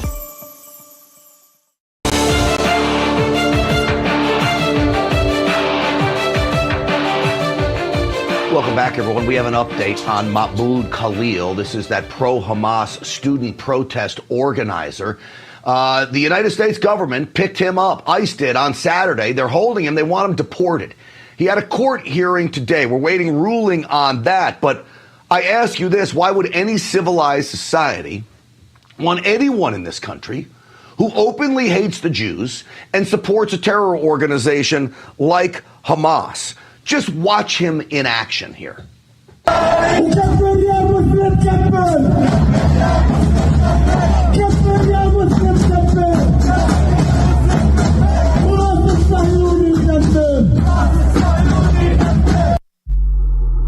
So ICE picked him up, not for the protests. See, the left wants to make this a case of free speech. It has nothing to do with free speech. ICE picked him up and his deportation papers speak only about, quote, adverse foreign policy consequences of having him in the country. And I ask you, what reasonable person would let a foreigner into their country that despises a group like Jewish folks? Well, this was Marco Rubio talking about the deportation of Khalil. This is not about free speech. This is about people that don't have a right to be in the United States to begin with. No one has a right to a student visa. No one has a right to a green card, by the way. So when you apply for a student visa or any visa to enter the United States, we have a right to deny you for virtually any reason. But I think being a supporter of Hamas and coming into our universities and turning them upside down and being complicit in what are clearly crimes. I don't want them in the country. As President Trump says, you take them. Get them out of here. And this, as congressional Democrats rally to the support of this guy and turn their backs on the state of Israel. Well, I know there are more terrorists coming into the United States, some through student visas, probably. Others are still crossing the border. Even though crossings are down 95%, I'm still very worried about terrorists getting in here. The cartel is still very active. Last night on this program, our own Ben Bergquam was live, and we profiled cartel action. It was the cartel versus the Border Patrol live on Stinchfield. Watch this. And so while the NGOs are aiding and abetting the cartels, what we have going on right behind me is we've got Border Patrol. Instead of babysitting illegals that are claiming fake asylum, these three trucks you see right there, as I zoom in on the top of this mountain, we've got 4 Border Patrol agents actually going to the top of this mountain to investigate cartel activity. These guys want to be able to do their jobs. So Ben Bergquam did what only Ben Bergquam would do. He finished his live shot with me and then took his camera and hiked up the mountain. The Border Patrol, who's over on this ridge right here, watching. They've been watching my 6 looking down here. So this whole area, I'm technically in America, but this is Mexico right here. If I step, that rock is Mexico. So I'm in between Border Patrol in Mexico and the cartel, and they've got apparently armed cartel members all over this mountain right now. They told me multiple. One's moved off to the west. They've been watching my 6. I'm gonna get out of here because the sun is going down. It just shows you, this is how dangerous this is out here. It's that dangerous, and yet Ben Bergquam heads on up there to shoot video for us right here. We're grateful for that. I want to bring in now, live from Douglas, Arizona, RAV correspondent Ben Bergquam, the man who shot that video. Ben, welcome back to the show.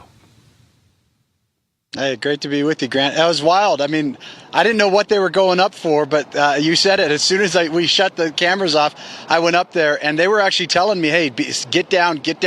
There's armed cartel, suggesting that I didn't go to where, I went, but I'm like, hey, I got to get the shot. So so for people understand, yeah, the activity's down 95%, but the cartels aren't stopping. And their activity, basically, they're just shifting, they're regrouping what they're doing. But this is a war, and these Border Patrol agents are on the front line of that war.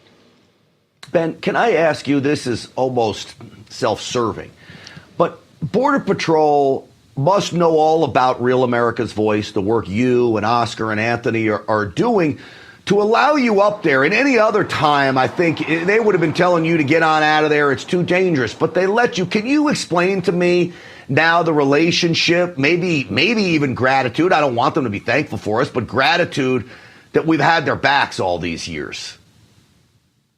Yeah, there's no doubt about it. You get that sense everywhere we go. I mean, we're here in Douglas, and I meet guys every day on the line who just thank us for what we're doing. I don't show a lot of that in particular because a lot of them can't go on camera, especially the guys on the front line. They don't want their identities known to the scumbags on the other side of this wall.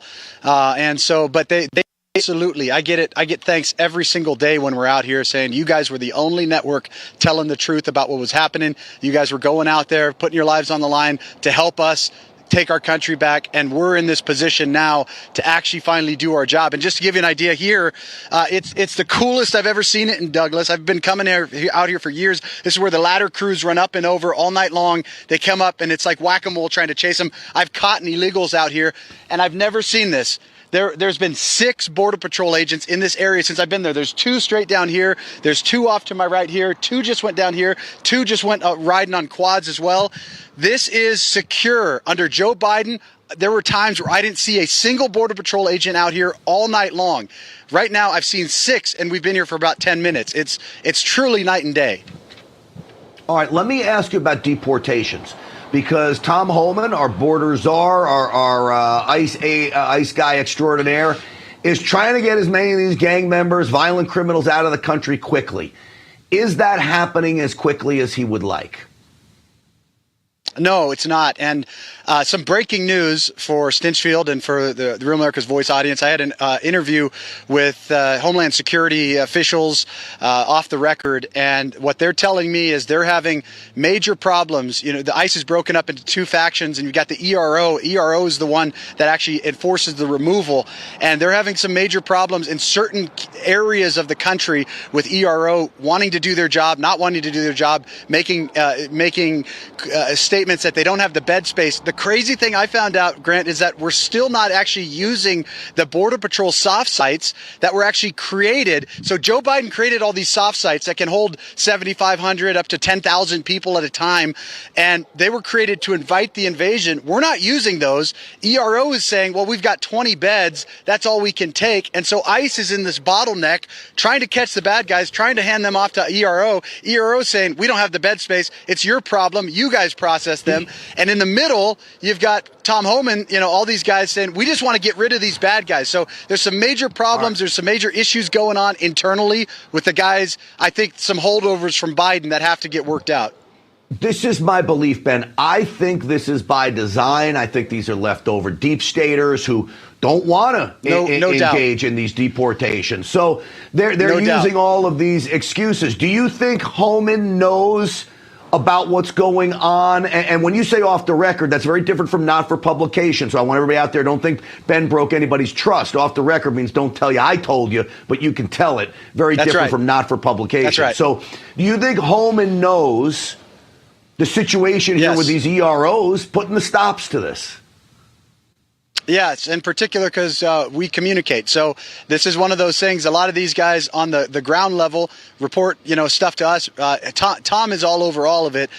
He's doing everything he can. One of the other issues are these attorneys. You've got the attorneys in some of these blue states and these blue sectors that are Democrat attorneys, and they're trying to block the deportations as well.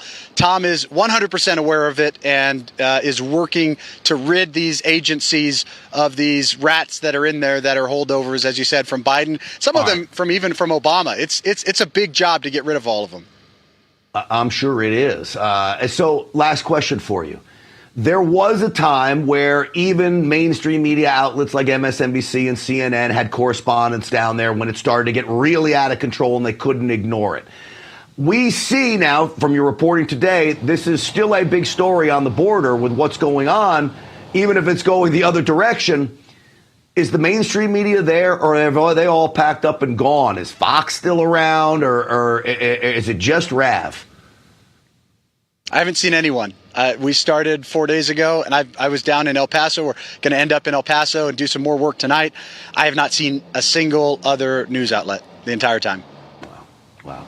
Well, God bless you, brother, for doing what you do. And please stay safe during your reporting and corresponding. But we appreciate it, as always. Just keep me posted. You get anything, you bring it back to us. We'll get you on right away. Will do. All right. Thanks, Ben Bergquam, everybody. All right, folks. It is an important story, and we will stay on it. You see, everybody gives up on it. But you see the problems going on. Cartels and the deep state. Go figure. They're probably working together, quite frankly. All right, let's face it. We are not getting any younger. I mean, why do I have to say that? No, we're not getting any younger. It's true.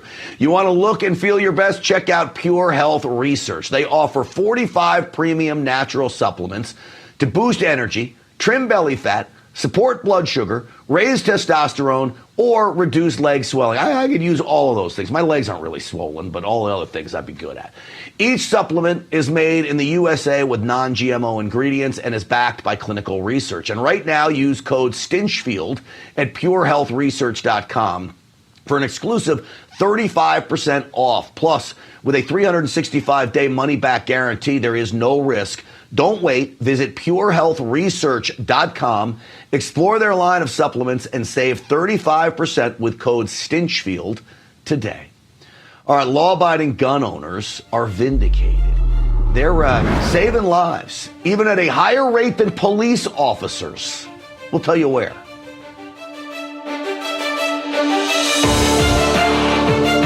What if you could tackle your dog's itching, mushy poops, and low energy? Millions of pet parents are raving about Dr. Marty Nature's Blend. Such a huge difference in her health. More energy, more playful, no more pooping issues. I'm Dr. Marty. I've been a veterinarian for more than 50 years. The dangerous ingredients added to many pet foods could be impacting your dog's lifespan. That's why I formulated Nature's Blend. Now you can feed your dog wholesome cuts of real meat, vegetables, and fruit with no artificial preservatives or fillers. Try Dr. Marty risk-free. Go to drmartypets.com/TV. It's the Stackable Savings Sale at Cabinets to Go. Come in today for cabinets, countertops, accessories, installation, and more. And start enjoying your dream kitchen for as little as $143 per month. Don't wait. The Stackable Savings Sale ends soon.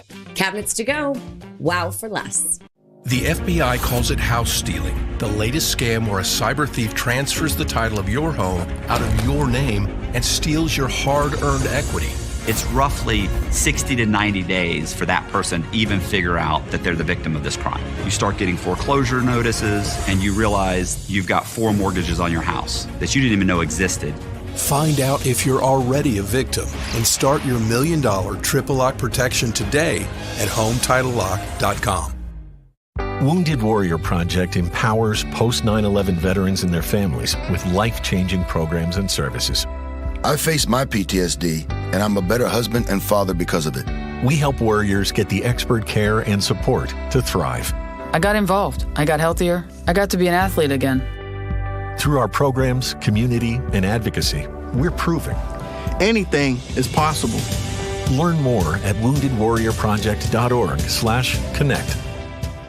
What do you do when your tire goes flat and there's no air anywhere? You reach for Bullseye Pro, the smarter, faster, hands-free way to fill it up with air. Bullseye Pro is equipped with a rechargeable lithium-ion power plant. So fast and so convenient. It's like the power of an air compressor in the palm of your hand. Look, you can inflate all 4 tires on a single charge. It has a built-in smart pressure digital sensor that gauges and automatically stops when the set tire pressure is reached. Easily inflate pool toys, exercise balls, and more. Call or go online now and get the complete Bullseye Pro inflation system for the factory direct price of just $79.99. Plus, we'll ship your entire order free, and we'll give you a 50% discount on a second one. Order now. To order, call 1-800-976-9718. That's 1-800-976-9718, or go to getbullseyepro.com. Kevin paid off over $12,000 in credit card debt with the help of Consolidated Credit. They cut his interest rates and lowered his payments so he could pay off his debt fast. Call 800-596-8062 for a free consultation.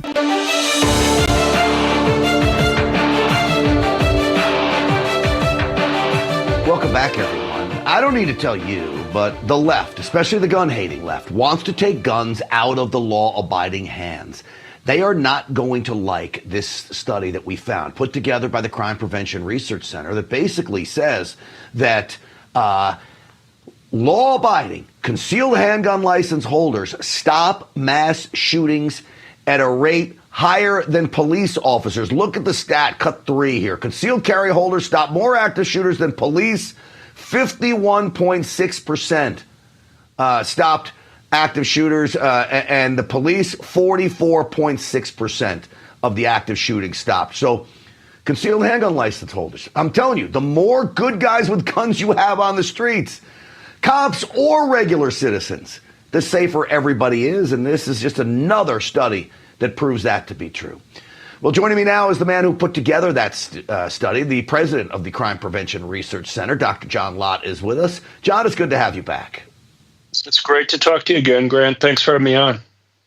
All right. I remember talking to you about a study that concealed handgun license holders committed crimes at a lower rate than police officers. And that was only to say it's a pretty darn low rate because police officers very low, too. Now they stop active shooters more than police officers do, John? I mean, police have a very difficult job. You have somebody in uniform. You give real tactical advantages to the attacker there. They're not going to go and start doing an attack if they see a police officer nearby there. With the concealed carry, though, they have no idea whether somebody's carrying or not. There could be somebody to the side or behind or in front, but they're not going to know until they actually start shooting whether there's somebody there who's going to be able to go and stop them. And what you also find is that police are much more at risk of getting harmed. What you find is only 2 of the concealed carry permit holders were killed by these attackers, but there were 27 police officers were. That's a rate per attack. That's about almost 7 times higher for police. Police are also more likely to end up getting wounded. Well, so I would offer up, it's not an argument for, obviously, no police. I know you're not making that because you even said if they sometimes see you, they may not engage in this stuff. But it most certainly is an argument that the more law-abiding gun owners we have, the element of surprise comes into play. One reason these cops are probably getting shot, you got a uniform and a badge on, you're running towards people, you're a concealed handgun license holder, you got an element of surprise, the guy isn't going to see you coming. Let me put up another graphic, John, of your study. And this was pretty interesting because of the 180 total active shooter instances that y'all studied, 0 CHL holders interfered with police. As you mentioned, 2 lost their lives. 44 were injured while saving others. 58 of the 180 likely prevented a mass public shooting and accidentally shot a bystander. This is the one that we get all the time. Oh, well, what if? I say only one time. You don't ever want bystanders shot, but still, I would rather have 1 out of 180 than an active shooter going hog wild and taking out an entire movie theater. Right. Again, the question is relative to the police, and the police accidentally shot the wrong person 4 times. 2 of them were other police officers, kind of friendly fire, and 2 of them were civilians that were killed by the police. So, look, I mean, in both cases, it's fairly low numbers, compared to how many people they saved as a result of intervening there. But, it can't get much lower than to have 1 person wounded by the permit holders. What's interesting, John, is you've got the same number of active shooting situations, 180. The concealed handgun license holders stopped more of them than police, yet had less accidental bystanders. What do you attribute that to? Not really sure. I mean, I think partly what happens is that the permit holder is reticent to go and use their gun in this case. And I think there are multiple reasons for that. But I think, police often when they intervene in a situation, their goal is to put kind of as much lead downfield as they can to hopefully take out the person. Concealed carry permit holders are much more reticent to go and fire a shot. All right, last question for you, because I asked this question of left studies on this. What was your definition of an active shooter situation to come up with 180? The left loves to embellish their mass shooting situations. All right, well, we use the FBI definition of an active shooting case. These are shootings that occur in public, not part of some other type of crime like a robbery or a gang fight over drug turf. And it can be anything from 1 person being shot at and missed all the way up to a mass public shooting. So we didn't want to go and question the FBI's definition of what an active shooting case was. And there's a reason we can talk about why they picked the definition that they did. But the reason why we got into looking at this is that, I watched police shows on, ABC, NBC, CBS, the entertainment shows that they have there. And they would constantly be showing something going wrong when a concealed carry permit holder would try to stop an attack. Either they would shoot a bystander, or they'd have the gun taken away from them, or they got in the way of the police being able to go and do their job. And so initially we just wanted to go out there and see, well, how likely are those? Because if you watch the entertainment police shows, it seems like that's all that happens. And it was pretty striking just to see that it virtually never happens at all. It gives very misimpression, the TV shows, about what actually happens. I'm glad you did this. This is a study. I'm going to tell you right now, it's going to be used in states across the country as they try to enact more gun laws to take away guns from the law-abiding and the well-intentioned. This is a real clear indication that gun owners are very responsible when they go out in public. Law-abiding gun owners are, and this is proof of that. It's great work, as always, at the Crime Prevention Research Center. Dr. John Lott, thank you, buddy. It's always good to see you. Thank you. People can find more at our website at crimeresearch.org, but they don't need to take our word for it because all the data's there, and people can double-check things themselves. Thank you. crimeresearch.org. Check it out. All right. Markets got you down. There is a hedge for that next. Hi, I'm Caleb, and this is my story. I was born with osteogenesis imperfecta, or brittle bone disease. I have broken my bones almost 200 times, and I have had 11 surgeries. But I didn't let that stop me. I love to bike ride, climb, race, and I'm learning how to stand and walk. But I can only do all of this because of generous people like you and Shriners Hospitals for Children. Because of people like you, Shriners Hospitals for Children has helped more than 1.3 million kids just like me, regardless of their family's ability to pay. Shriners Hospitals for Children is only able to provide this world-class, life-changing medical care because of the generous gifts of people just like you. Because of you, I can ride my bike. I can play basketball. Because of people like you, I can run. I can smile. Will you send your love to the rescue today? When you go to loveshriners.org right now and give just 63 cents a day, you're helping kids just like me. Like me. Like me. When you give today, we'll send you this adorable Love to the Rescue blanket as a thank you and a reminder of the love you gave to a kid just like me. Your gift, no matter how small, can help a child today. This is your moment to make a difference. When you pick up your phone, I know you have it right there, and call to give. You're helping kids like me. Thank you. Thank you. Gracias. Thank you. Please call or go online now. If operators are busy, please call again or give right away at loveshriners.org. Your gift makes a difference. Thank you for giving.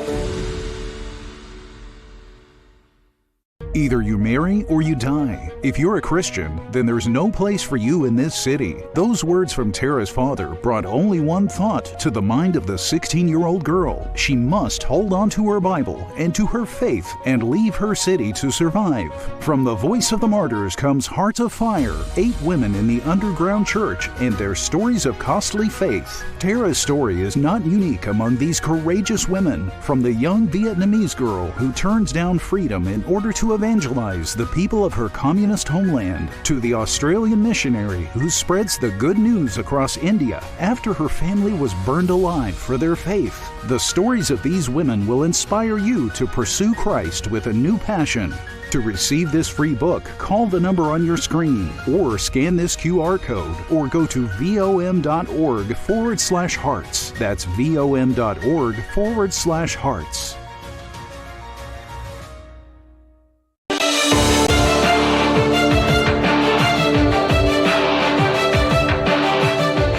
Welcome back, everyone. What is going on with gold? There are massive amounts of gold being moved into the United States. Glenn Beck talked about it. There's something going on with gold and nobody really knows what it is.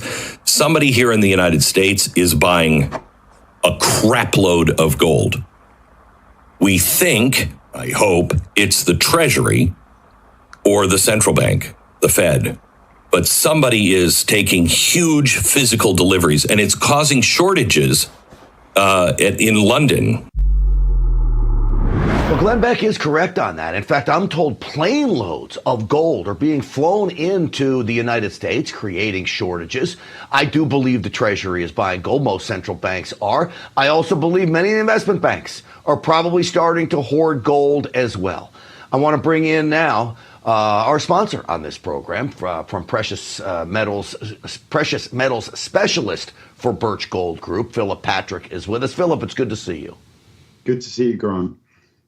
Philip, what is this? I mean, this really is quietly known about all of this gold flooding America. What do you think is happening here?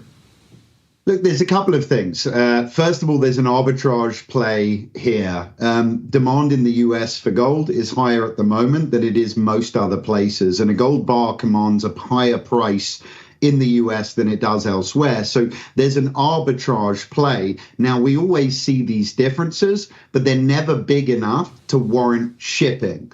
Today they are. So there was a rush to get gold out of the Bank of England, but it was very concerning. Bank of England vaults are emptying out very fast, and they're technically defaulting.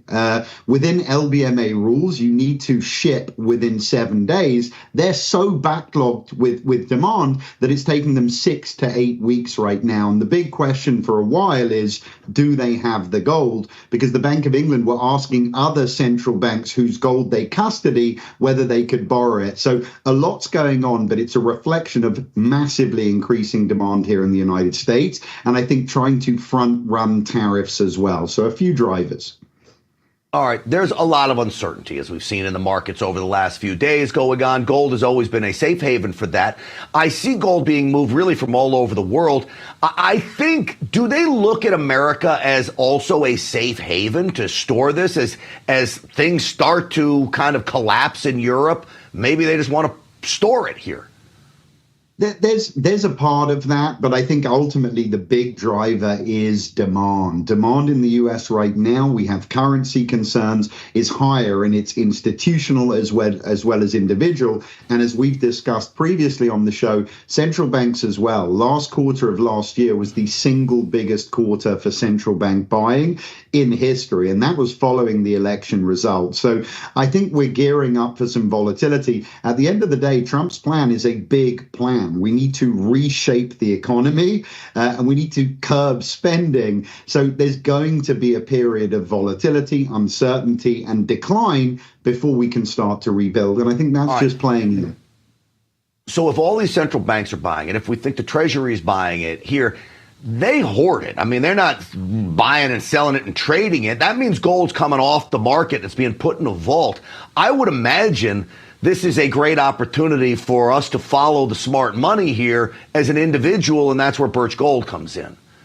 It's exactly right. Following the smart money is the best way to put it. There's no smarter money than central bank money, and what applies to them applies to us as well. It's why gold is up 10% this year, almost 35% last year, and predictions are it'll continue to grow at that rate. Median predictions are about 3,300 to 3,400 by the end of the year, but they're increasing day on day on day as the fundamentals start to unfold.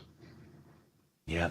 Let me tell people how they can find you. It's always great to see you. And Philip, I will tell people exactly how they can get in touch with our friends at Birch Gold Group. Here's what you do.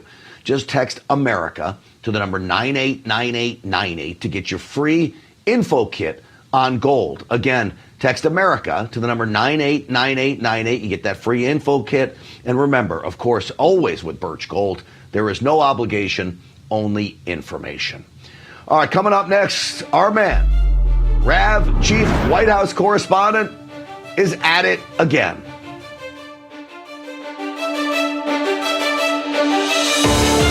Hello, Americans. Pat Boone here. You know, the markets are getting a little crazy, and now is the time to protect yourself from economic turmoil. Silver is in the headlines and creating a lot of excitement as the price of silver is very attractive compared to that of gold, of course. Call Swiss America for the scoop on whether this silver opportunity is for real. See, today, silver faces a huge shortage due to rising demand by military, solar, and electric cars, which all depend on silver and can increase prices. So, to help you get started, Swiss America is offering beautiful United States walking Liberty half dollars, minted from 1916 to 1947, in 90% silver for a special introductory price. Limit of $250 per customer while supplies last, of course. So call or text the number on your screen to take advantage of this offer. Rediscover silver today. What if you could tackle your dog's itching, mushy poops, and low energy? Millions of pet parents are raving about Dr. Marty Nature's Blend. Such a huge difference in her health. More energy, more playful, no more pooping issues. I'm Dr. Marty. I've been a veterinarian for more than 50 years. The dangerous ingredients added to many pet foods could be impacting your dog's lifespan. That's why I formulated Nature's Blend. Now you can feed your dog wholesome cuts of real meat, vegetables, and fruit with no artificial preservatives or fillers. Try Dr. Marty risk-free. Go to drmartypets.com/TV. When a cyber thief transfers the title of your home out of your name, it's a race against time to stop the theft of your hard-earned equity. Many people don't know this has happened until long after it's done. You as the homeowner think you still own a house. 3 months later, you start getting foreclosure notices and you realize you've got 4 mortgages on your house that you didn't even know existed. Find out if you're already a victim and start your $1 million triple lock protection today at HomeTitleLock.com. Hey, Real America's Voice family. Are you on Getter yet? No? What are you waiting for? It's free. It's uncensored, and it's where all the biggest voices in conservative media are speaking out. Download the Getter app right now. It's totally free. It's where I put up exclusively all of my content 24 hours a day. You want to know what Steve Bannon's thinking? Go to Getter. That's right. You can follow all of your favorites. Steve Bannon, Charlie Kirk, Jack Posobiec. And so many more. And the best part? You can watch Real America's Voice right there on Getter. Live. So join the conversation. Hop on the Getter chat room. Engage with patriots who are just like you. Good morning, Getter friends. We're breaking news, we're delivering the truth, and we're doing it on Getter every single day. So don't wait. Download the Getter app now. Sign up for free and be part of the movement. It isn't just an app. It isn't just a social media platform. It's a community.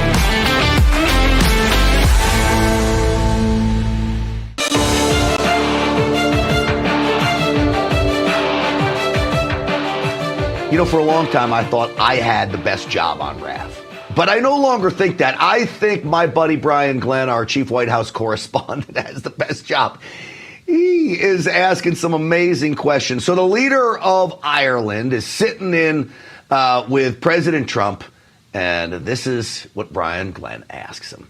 Our question is, Ireland is known for very happy, fun-loving people, great attitude, many in this room right now that I've met. Why in the world did you let Rosie O'Donnell move to Ireland? I think she's going to lower your happiness level. That's true. Thank you. I like that question. Do you know you have Rosie O'Donnell? Do you know who she is? Do you know who she is? Yeah. I'm joking. You're better off not knowing.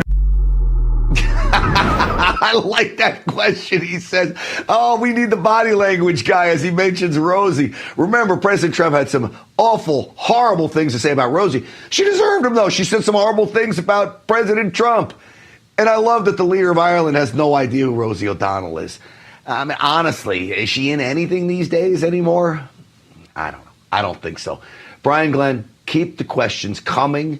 We call this our E-block on this program, and I hope he fills it every single day because he's hilarious. That, folks, is going to do it for us. Stinchfield's Army rolls. Thanks, of course, to all of you. We'll see you back here tomorrow, 7 p.m. Eastern Time. Thanks for watching.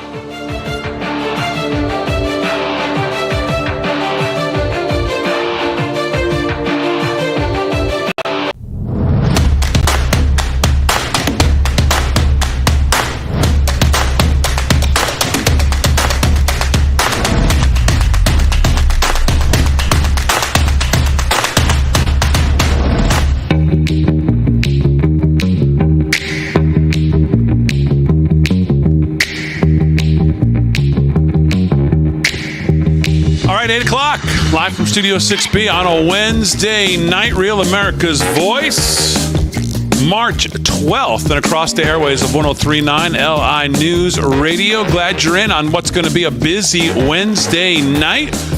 Rick Delgado sitting right there. He's going to do some news. How are you? I am good. Very good, actually. How was your day? It was actually pretty good. Capped off with, just before I came here, sitting down to a nice dinner with Mom. How's she feeling? She's doing good. Something I don't do that often is like eat with my mom. And I don't mean like, we'll go out to dinner. I'll take her out to dinner. But she actually cooked for me, which has been a long time. What did she make? Just her, just your basic chicken and sweet potatoes and a couple other things. And I was like, damn, this smells good. You walk into the place and it smells, the smells of, your childhood, basically. Yeah.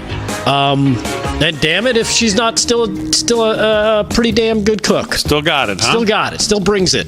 Yeah. So, which is nice. But other than that, the rest of the day was pretty good. Okay, very good. How about you? It was good. Good. Wrapped up in college stuff, seemingly 24/7. Did you do another college today? No, didn't do college today, but just trying to get some, now that he's kind of zeroed in on one place, trying to look at what the next steps are. Figure what out bank I want to try to rob and get away with. Exactly. What I want to use as to do it. And then pretty much stuff like that. How to justify the college scam deal, right? That they try to run on you, that they do run on you. Yeah. But so we'll have to figure that out. So, well, I heard the president today was just a blast. That's what I heard. In the press conference with the Ireland, Prime Minister of Ireland, I guess? Yeah, Prime Minister of Ireland was in town. That was there, and I heard he talked about the Vice President's socks. I heard he talked about Conor McGregor. I heard he talked about Chuck Schumer, and just a wide-ranging show in the Oval. Yeah, with Michael. I guess it's pronounced Michael or Michael Martin, the Irish Prime Minister. visiting the White House today. And, of course, Trump doing what he does. It was the same setting. You might remember when Zelensky tried to be all tough. Same setting, but this time with an actual real leader who knows what these things are all about. He was trying to act tough? I mean, Zelensky. Oh, yeah. No, and I know that. I was saying in the same arena, same place. Same setting right same there. Setting, yes, right. yes. They had their team on one couch, our team on another couch. Yes. Trump, of course, holding court as always. Child of the King, thank you for the membership gifts. Appreciate that already. Yep. It's also probably because he didn't have a side deal with the Democrats before he got there.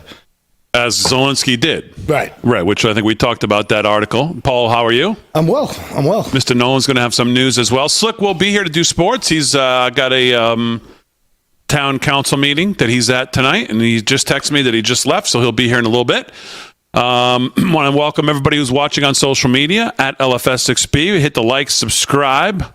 I did a members-only stream right before the show, which I'm going to try to really do more of. I promise. I know I say that and then I don't do it. I'm going to try to do more of because it was fun. So even if it was for 15 minutes. Sorry, I... Yes, you get to see exactly. You get to see everybody what I get to deal with every night. With not Nolan. Nolan's, just a joy. But Delgado is just, when he comes in, it's just, you just never know. What? Well, you're cursing, you're dropping F-bombs, getting very TMI on what you're doing in the bathroom. It's a lot. You know what? You asked me what I was... That's true, I did. It's a family show, right? Delgado. Exactly. It's a family. But we're the grown men, doesn't have to be family. We're grown men, though. Yes. I didn't get graphic. All I said was I had to tinkle. That's all I said. Well, no one uses that word. And he flipped out. No, I didn't flip out. Everybody watching the stream knows I didn't flip out. So. He flipped out. You said it. We're men. So what do we got? Make our own beef jerky. Right. It's not like I was sitting in there tinkling. I was standing up like a real man. You were. I was not. Bet you were. No, I wasn't. What do we have from the president today? We have a lot of stuff. Let's go. Show me some good stuff. You want to hear? Well, he decided that Chuck Schumer is not exactly who he says he is. Here he is, cut number 15. President Trump accusing Chuck Schumer of changing sides in this Israel-Gaza conflict. Cut 15. Check this out. And Schumer is a Palestinian as far as I'm concerned. He's become a Palestinian. He used to be Jewish. He's not Jewish anymore. He's a Palestinian. Okay. Amen to that, by the way. Right out of the bat. One of the self-haters that you can put in there, and there's many of them in the party. And I mean, I know what the president's getting at, and he's absolutely right, by the way. You could say that about many of them. The river to the sea crowd in the Democratic Party continues to expand. And even the ones who don't want to let you know that they're a member of it, we know they're members of it. Right. We know who they are. He's right about Schumer. They say it without saying it, and their votes tell you everything. Right. They have the ones who actually do say it outwardly, who don't care. And speaking of care, the ones who support CAIR, C-A-I-R, which there's many of those. And then there's the Schumer types, the Sanders types, all the self-haters in the party who will tell you they're big supporters of Israel, but we know they're not. They just, come on, stop. Right. All right, what else we got? And then, of course, he talked to the Irish Prime Minister about if he knew about his new expatriate that just graced his the Emerald Isle. Talking about one Rosie O'Donnell. Here's cut 14. As Trump brings up Rosie moving to Ireland just a little while ago. Cut 14. Ireland is known for very happy, fun-loving people. Great attitude, many in this room right now that I've met. Why in the world would you let Rosie O'Donnell move to Ireland? I think she's going to lower your happiness level. That's true. Thank you. I like that question.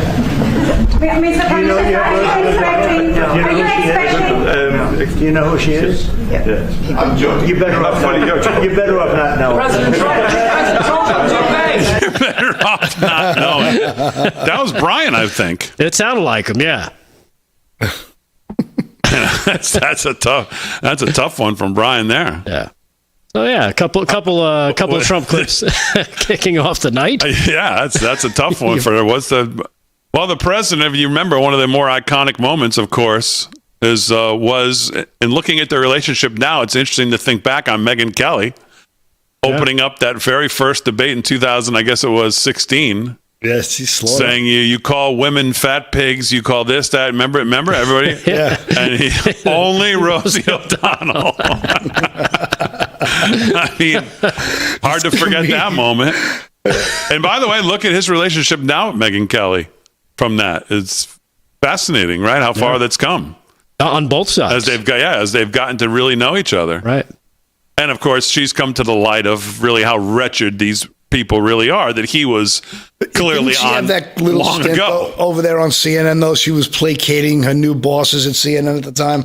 Wasn't she on her way to CNN? I thought it was NBC. No, she went to the Today Show. Yeah, she went to NBC. Same thing. Yeah. Indistinguishable. Right. Yeah, I mean, by tens of viewers only. But that was the beginning of Trump. That, along with the line of, "Yeah, you're lucky I'm back there because I put you in jail." You know, that two of those iconic comedic blasts. I mean, that's where you knew that he was a cult of personality. Yeah. You saw a little bit of that today as well. I think he talked about Conor McGregor at some point in this press conference. He holds court in these moments. He just holds court. He likes the back and forth with the lamestream media. He knows how to stay in the news at all times, always. So, I mean, the way he does those little press conferences where he just spitballs, I mean, he gives them so much fodder and then it just keeps the algorithm rolling. So, what else we got? Yeah.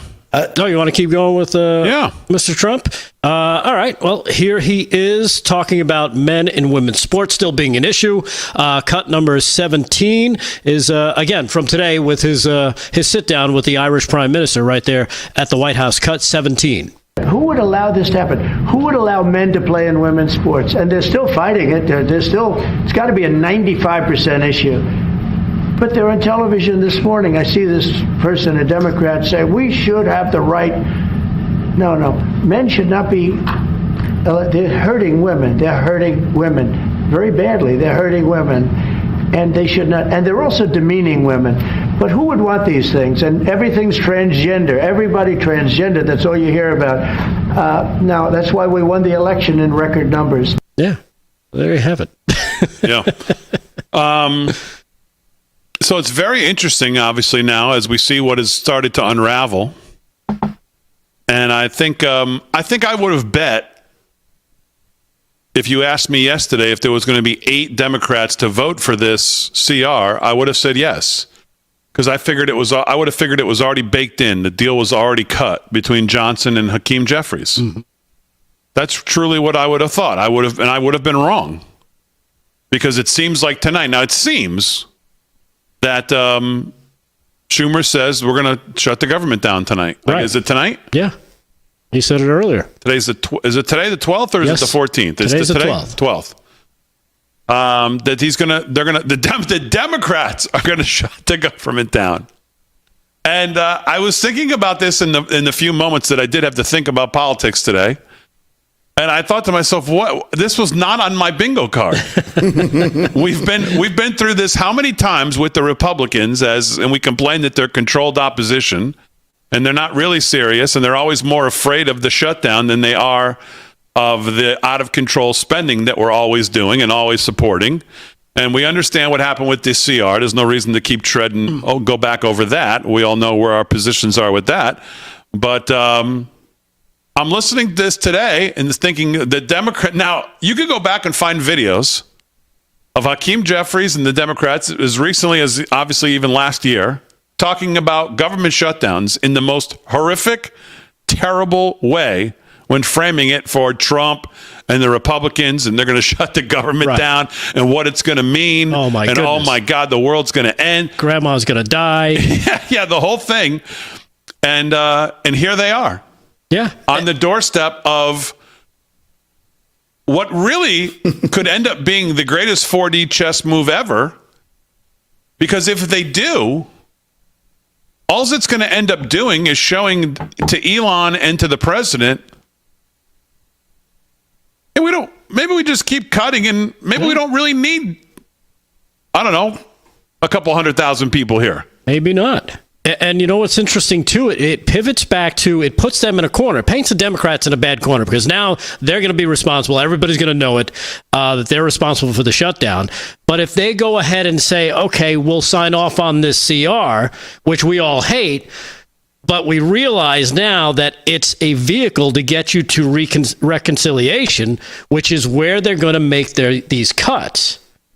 Then you think he really has painted them into a corner. Because if they shut it down, Democrats are to blame. But if the Democrats have to vote for the CR and they pass it, Trump still gets what he wants, which is the cutting through reconciliation, which, according to all the experts, that's where the cuts are going to be made. Well, that's where we hope. Did you guys discuss the 4D move of, I know we got to go on a break, but did you guys discuss 4D move about tanking the market, raising the bonds? Have you talked about that at all? No. Okay, I'd like to talk about that. 13 past the hour, live from Studio 6B, just getting started on a Wednesday night. We're back right after this.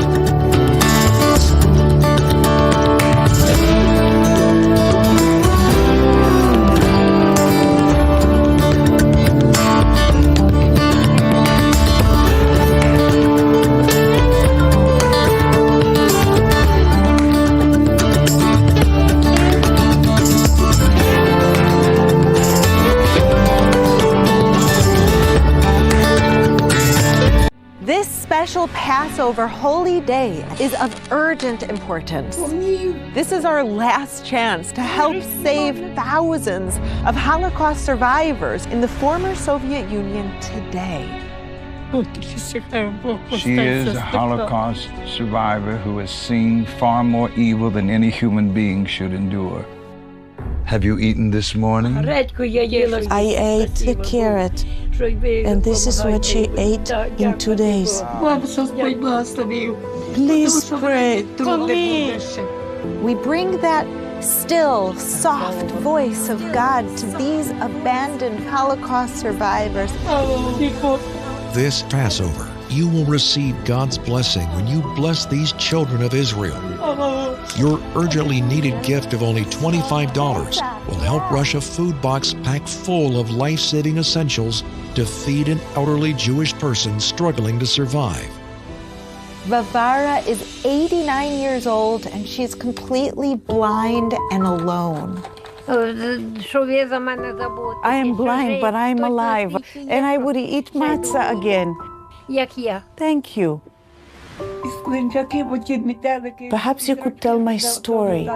I'm sure there are good people in the world that would understand. I face hunger again.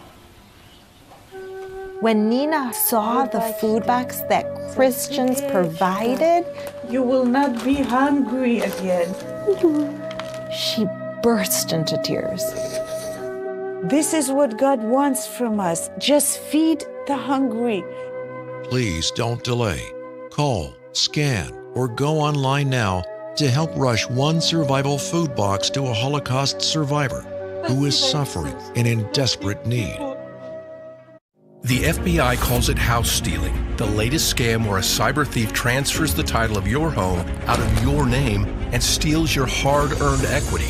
It's roughly 60 to 90 days for that person to even figure out that they're the victim of this crime. You start getting foreclosure notices and you realize you've got 4 mortgages on your house that you didn't even know existed. Find out if you're already a victim and start your $1 million triple lock protection today at HomeTitleLock.com. Are you having trouble hearing your TV or listening to conversations in loud spaces? Then it might be time to consider Nano hearing aids. Nanos are FDA-registered OTC hearing aids. Don't be fooled by overpriced hearing aids. Prescription hearing aids could cost $3,000 or more. Nano hearing aids are now offering $100 off through this special TV offer. Call now and get 2 CIC rechargeable hearing aids for only $297. And if you're not happy, return them for a full refund.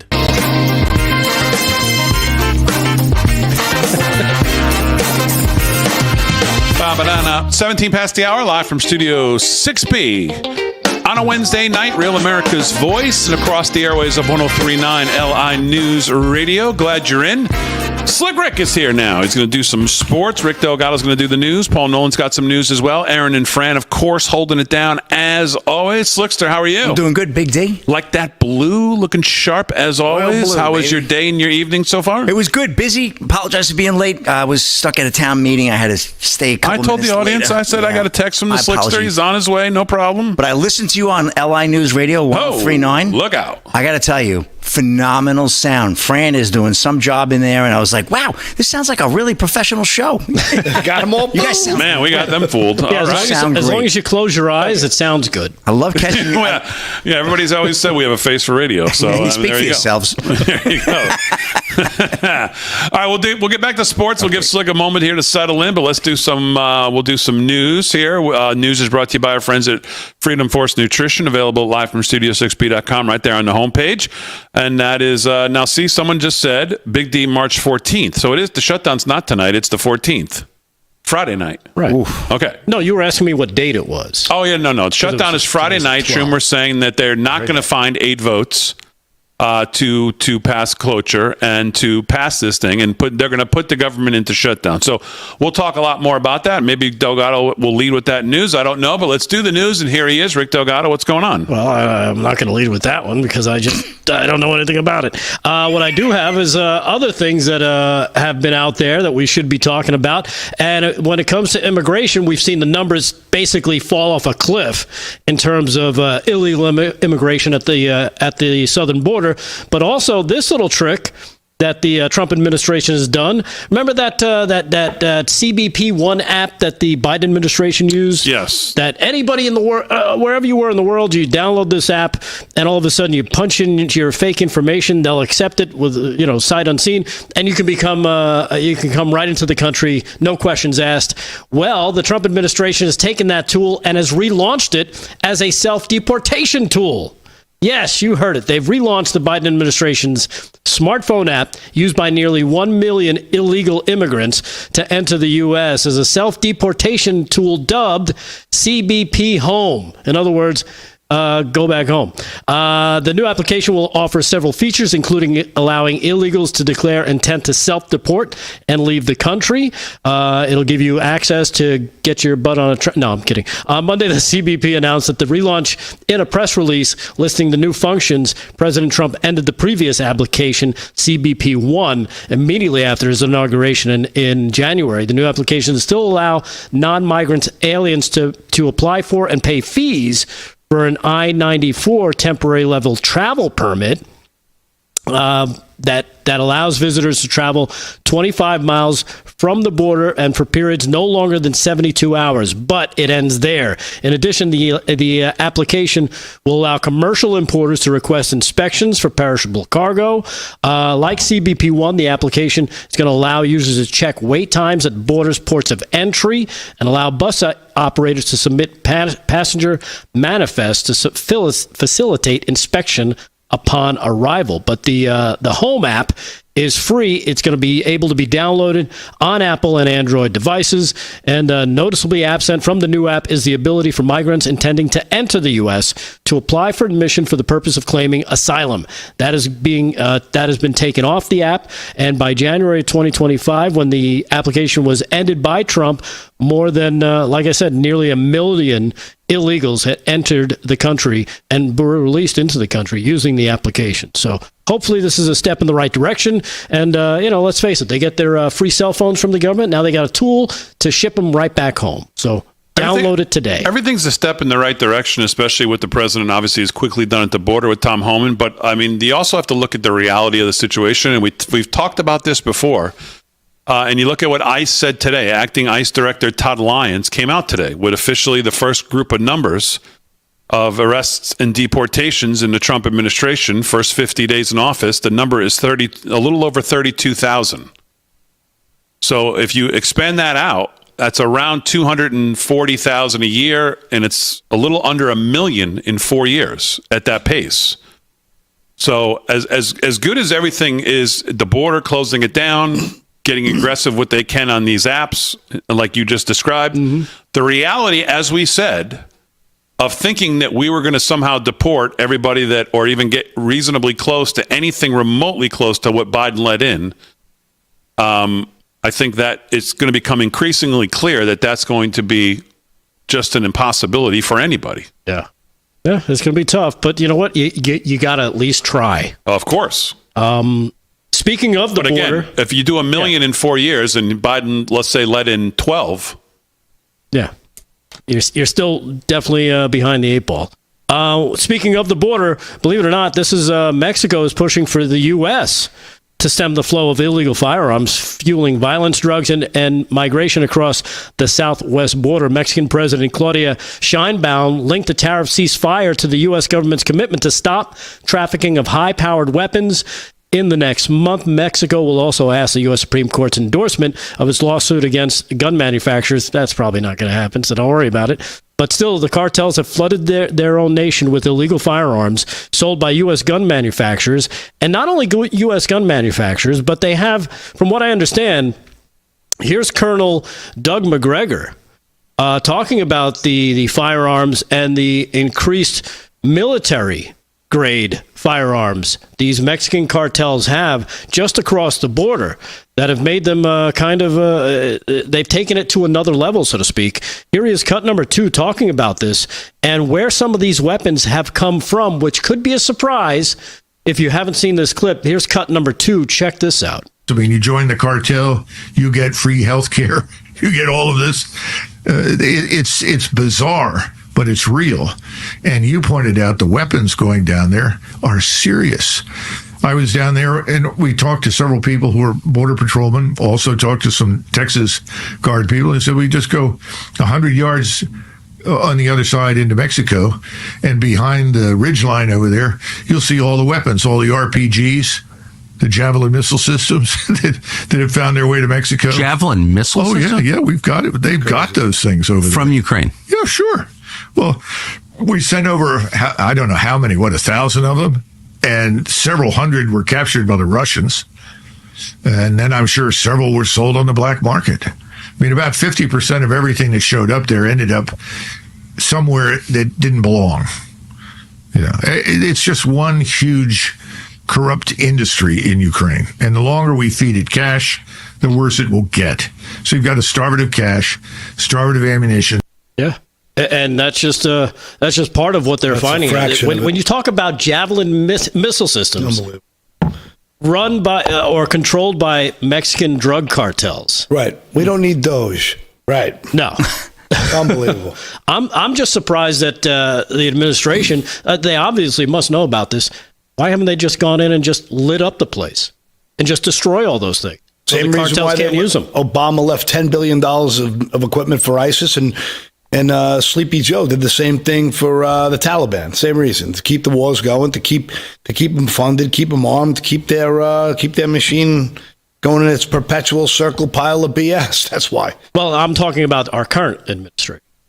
I mean, it's kind of you would early, think right? You would think Trump would be like, you know what, take that stuff out. It looks like he's busy. Had you ever heard this reported before today? No, not that the weapons had come from Ukraine. I've absolutely. They've been selling their weapons on the black market to the cartels for about 2 years now, minimum. It's been going around in my news circles.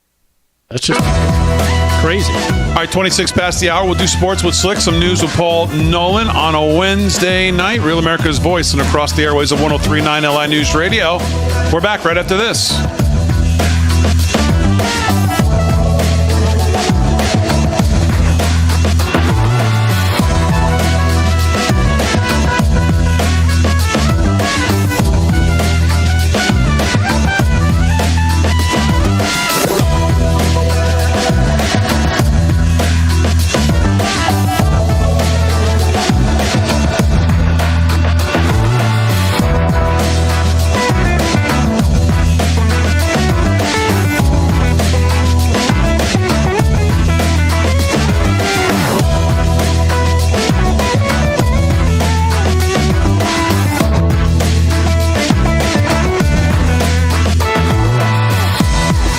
Sitting right now, it could be harming your health. Back pain, stress, and serious health risks can build up from sitting too long. But motion changes everything.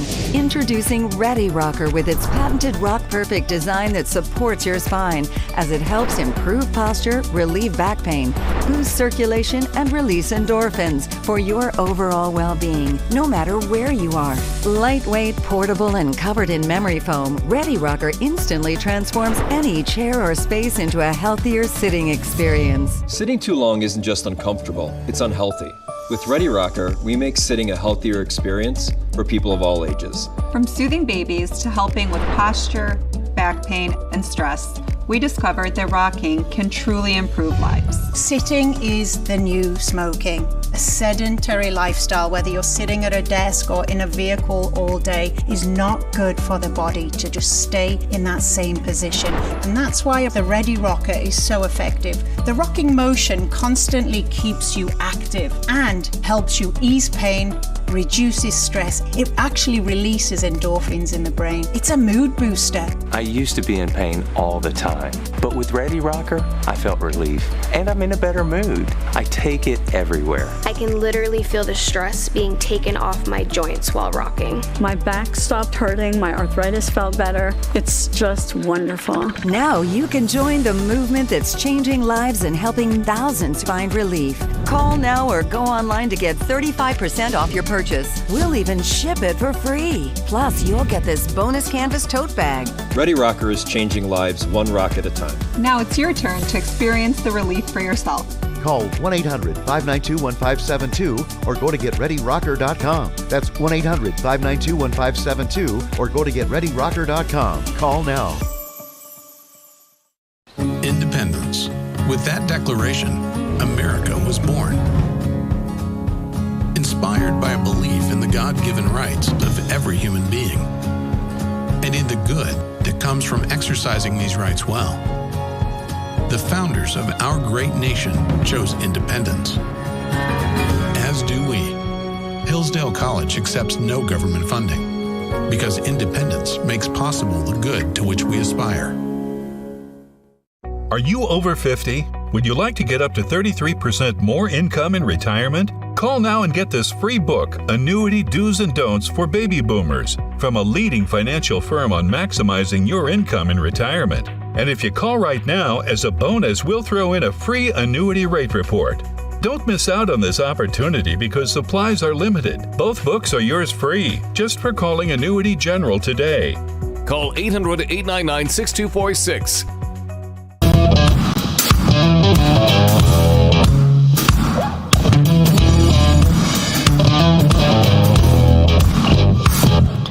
Minutes past the hour, live from Studio 6B on a Wednesday night. What the hell's going on? March 12th. Big feather.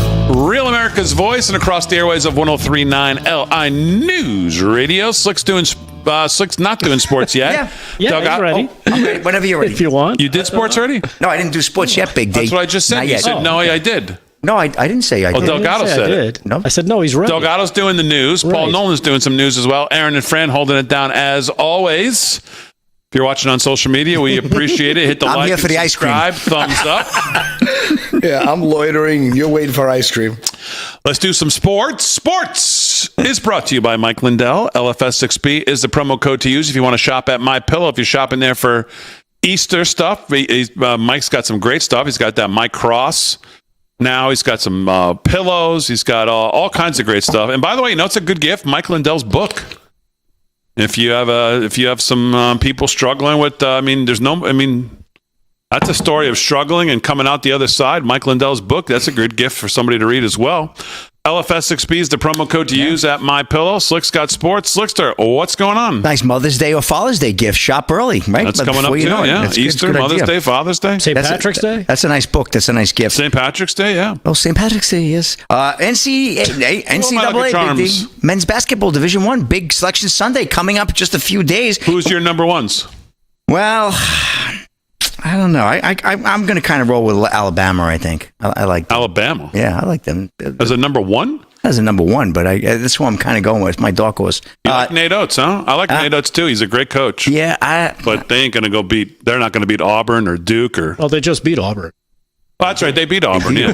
Auburn's another good But they're team. not going to beat them in the tournament. I think Duke is the team. They could beat them in the tournament. I think Duke's the team this year.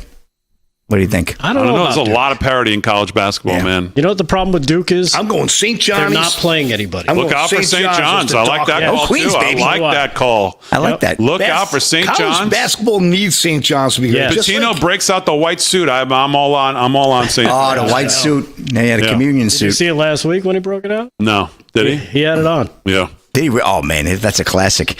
So what's going on in sports, Lickster? Well, SEC tournament first round underway right now. Mississippi State leading LSU 51-38, 15 to go there in the second. Patriot League Championship. We got this is the final. American 56, Navy 38. Big game there. California right now 57-56 over Stanford. That's the T. Rowe Price ACAA tournament. 10-36 to go there in the second. Finals from earlier tonight. Georgia Tech over Virginia. 66-60. Iowa State 76-56 over Cincinnati. That's the Phillips 66 Big 12 championship second round. And SEC first round, another game. Arkansas tonight 72-68 over South Carolina. Tight game there, but a good win. North Carolina defeats Notre Dame 76-56. Texas over Vandy 79-72. And McNeese defeated Lamar 63-54. Oklahoma and Georgia getting it on at 9:30, as is Kansas and UCF. 11:30 out west tip-off. North Colorado taking on Montana. To the ice we go. Kind of a light schedule, but we have the Red Wings 3-2 over the Sabres, end of one. And coming up, all these games are on the dock here. 9 o'clock, Canucks at the Flames. Ducks, Utah Hockey Club at 10. And at 10:30, the nightcap in Seattle. Canadians taking on the Kraken. NBA action, Celtics and Thunder. Thunder up by 151-53 to go there in the first half. We have the Hawks 47-44 over the Hornets. A minute to go there in the first as well. We have the Clippers right now over the Heat 26-13. 3:40 there in the first. All tied up at 27. Suns and Rockets out in Houston. 48 to go there in the first. Grizzlies over the Jazz 26-24. And last but not least for live action, Mavs 21-20. That game is also in the first quarter. 2 minutes to go there in the first. We got the Eagles' White House visit is set with President Trump. The date is on the calendar, and White House Press Secretary Caroline Leavitt says announced the team would visit April 28th. This is the big day for the Super Bowl championships. That is a big day. Yeah. Yep. For the champions to come in. Scott Thompson of Fox News. A date has officially been set for the Philadelphia Eagles White House visit with President Donald Trump to celebrate last month's Super Bowl victory, April 28th. I told you that already. As the 45th president of the United States at the time, Trump rescinded his invitation to the Eagles after their Super Bowl victory over the Patriots, after some players said they wouldn't attend. This time around, Trump acknowledged we wanted the Eagles to get to the nation's capital to celebrate, and that's exactly what is going to happen. So that's some good news to hear. I'm really happy about that. But we'll see what happens. And have more time? Yeah, let me get one more story. And this one's kind of a goofy one. College basketball women. LSU's Kim Mulkey calls out reporter for eating, ready, Aaron? Mozzarella stick during press conference. The reporter was not sitting in the press conference area. Ryan Canfield of Fox News. This is news, Big D. We love our mozzarella sticks here. So be wary of LSU's women's basketball coach Kim Mulkey when enjoying some mozzarella sticks. Mulkey announced on a media member eating and pointed it out as she was set to take questions following LSU's SEC tournament semifinal loss to Texas. Yeah, it's a story. What can I tell you? Listen, mozzarella, mushing, what could I tell you? Anyway, she's sitting far away from press conference. I was off to the side writing when Kim Mulkey saw me take a bite of my mozzarella stick, Lulu Kesson said, the reporter. And for context, this is how far away I was. I was not sitting in the press conference area. Kesson covers South Carolina women's basketball and football and was not interested in Mulkey's press conference because LSU did not play the Gamecocks. Mulkey said has had a rocky history with the media. Last year, she threatened to sue the Washington Post over a profile she called false. While she may have been trying to make a joke as she smiled after she singled out Kesson for eating mozzarella stick, it did not land. The number two. What is that? What can I tell you? It's a cheesy story, boy. You know what the reporter? Yeah, you know what the reporter told her? She told her to go stick it, and that's a wrap in sports. I think it's pronounced mozzarella stick. No, I call it mozzarella stick. Mozzarella. Mozzarella. Listen. Yeah. Listen, a guy from Connecticut. What are you, Dutch? What is your background? Let me ask you this. What's coming up? What's coming up? The NCAA tournament. What is it? Tournament. What's coming up, Delgado? The NCAA tournament. Paul, the NCAA tournament. The NCAA tournament. Tournament? Did you say tomato? It's like potato. Is that like a tourniquet? Whip. This is what my wife argues with me all the time. What does she call it? Tournament. What did I just call it?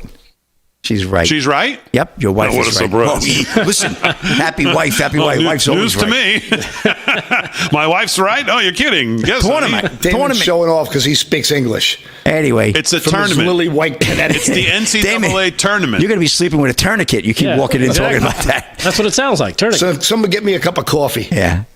Well, anyway, that's a fresh mozzarella wrap for sports. All right, so very good. I keep thinking about this shutdown, and I don't know. I don't know that I'm sold that we're going to get a shutdown. I think they're going to magically find 8. I think they're going to find 8 votes before Friday night. I don't know how they cannot. Isn't someone going to go to Schumer and say, hey, Schmuck, the most efficient way to prove that Doge... If you shut the government down, guess who's going to be in charge of deciding what gets paid and what doesn't get paid? Doge is going to decide probably what bills get paid. Other than the order of essential things that we know will get paid, as we've gone through umpteen times since I started this show in 2015. But if you want to just highlight unnecessary government waste, what's the easiest way to do it? Is to not have it for a few months, and then people go, well, geez, my life hasn't changed one iota. Yeah, exactly. The hell do I need all this for? So I can't imagine someone's not going to go to him and say, hey, you might want to find 8 votes because this may actually be not what you want to do. Right. Well, I'm not convinced we're going to get to a shutdown. Again, they're left with the worst of 2 crappy situations. Either you're going to be blamed for the shutdown, which everybody will pin on the Democrats, or you're going to have to go with this stinker of a CR, which will then lead you to where the real cuts are going to have a lot of bite, and that's hopefully, and our fingers are crossed, in reconciliation. Well, it's the only chance we have is reconciliation. I hear people say, well, even if the Senate doesn't vote now, we'll push it down until September. Well, we're going to have the same number of senators in September. We still need 60. If we don't get 60 now, we're not getting 60 in September to pass anything. So that I don't know what that argument is. That's not an argument. But reconciliation, we only need 51, which we can do ourselves because I think the vote today was like 53. Yeah. So reconciliation is the only chance we have to codify anything. So, all right. Sports is brought to you by Mike Lindell, LFS 6B. Paul Nolan's here. He's got some news as well. What's been on your mind? Now, you were talking about... Well, I wanted to start with my tinfoil hat vibrator. Okay, good. Very good. So I don't know if France still has the old "I'm a nut" clip for me and Delgado. Remember the "I'm a nut, I'm a nut." Yeah. Well, anyway. Oh God, there it is. We all remember. Just like that. Oh God, he's got the video and everything. Oh, I love it because this story really fits. Maui Police Chief John Pelletier named in Diddy lawsuit as he's accused of covering up a woman's rape in 2018. Now, get this. An amended lawsuit against Sean Diddy Combs has named Maui Police Chief as the co-conspirator and alleging that the officer helped the music mogul cover up a woman's rape in 2018. Maui's police chief, John Pelletier, is 52. And he's one of the several defendants. He also included in this, besides Diddy, is Odell Beckham Jr. and Drew Desportes and another comedian I never heard of named Drewski. And according to documents filed by the woman and 2 additional plaintiffs, they accused Pelletier of posing as the Contra Costa, California sheriff in order to deter the woman from filing the rape charges against the disgraced rapper. At the time, however, Pelletier was working in Las Vegas Metropolitan Police Chief as the captain at the same time as the shooting. So he was the same guy at Maui. He was the same guy as the police chief during that Vegas shooting, which conspiracy theories heads were buzzing because the story never made sense from Jump Street. And then on top of that, he's now connected to this Diddy blackmail scheming guy. So I think there's got to be so many things going on here. I would love for Kash Patel, and I would love, this is where, to me, I think one of the most important things is uncovering the criminal behavior and all the blackmail that goes with, our American politics. So I think it's funny that this guy is involved in all 3 of these things now. So I found that incredibly interesting. But obviously he denies the charges. But do you find that a little bit weird that this guy's in the same 3 major scenes at once? Like, I thought it was weird when we found out he was the police chief over in Maui, after the Maui fire situation. 100%. Meanwhile, he's the same guy who was over in Vegas for the Vegas shooting at the concert. So now is he the same guy who ran cover for what could have been 2 shooters at the Mandalay Bay? There could have been some questions or some answers at least about how this guy got such a cachet of weaponry up there. All of that was bizarre. Yeah, especially when you consider Vegas. I think they're really good at like video surveillance. I've heard it's unbelievable. Everywhere you go, every single angle of that place is covered. Every fiber. But meanwhile, there he was is able nowhere to to hide. Yeah. Meanwhile, he was able to do this. Pretty crazy. I would love for the audience to let us know if 1, do you think it's just a coincidence? 2, do you think there's where there's smoke, there's fire? Like this guy could just be an easily compromised guy. That's what I'm curious as we go into the. It's like they moved him around where they needed him. Oh, exactly right. He'll keep his mouth shut. Yeah. He'll run cover. He'll protect the FBI agents who come in and dictate the narrative the way they want. Like this gun shooting means take everyone's guns. There's always a reason and a motive behind all these demented things that happen. All right, 17 to the hour, live from Studio 6B. We'll come back, wrap up hour 1 right after this.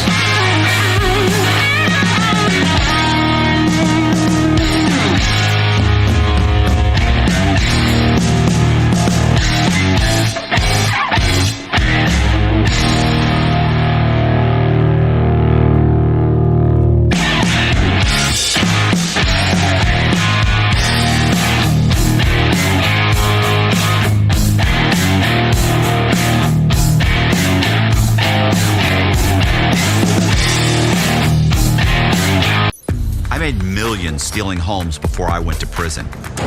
And if your home's title is unprotected, it's only a matter of time before a criminal like the old me targets you. Your home's title is wide open online, just waiting to be stolen. All it takes is a forged signature, a notary stamp you can buy online, and a few minutes at the recorder's office. Suddenly, your title is gone. They'll sell your home, take out loans, and drain your equity, leaving you with the mess. That's why I tell everyone about Home Title Lock. Their exclusive $1 million triple lock protection gives you 24/7 monitoring, urgent alerts for any changes, and if fraud happens, their U.S.-based restoration team will spend up to $1 million to fix it and restore your title at no additional cost. Find out if you're already a victim. Go to HomeTitleLock.com. You'll receive a free title history report and access to your personal title expert, a $250 value just for signing up. That's HomeTitleLock.com. If you're happy and you know it, clap your hands.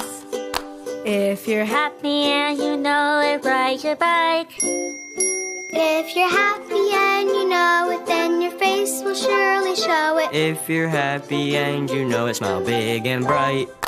Thousands of kids just like me are happy every day. And it's all because of generous people like you who support Shriners Hospitals for Children every month. All you have to do is call the number on your screen or go online to loveshriners.org right now with your monthly gift. Because of people like you, Shriners Hospitals for Children is able to make an everyday miracle happen for kids like me.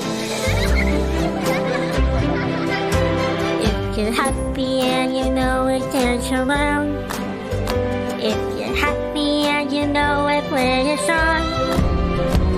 If you're happy and you know it, then your face will surely show it. If you're happy and you know it, take your shot. And when you call or go online right now to donate $19 a month or more, we'll send you this adorable Love to the Rescue blanket as a thank you and a reminder of all the smiles you're bringing to kids' faces every day. Will today be the day you send your love to the rescue? When you call the number on your screen right now and give as little as $19 a month, just 63 cents a day, you'll be making a life-changing difference for a child, just like Sarah. Your monthly gift today could change your life forever. Because of you. We are happy and we know it. Thank you. Thank you. Thank you. Thank you. Please call or go online right now to give. If operators are busy, please wait patiently or go to loveshriners.org right away.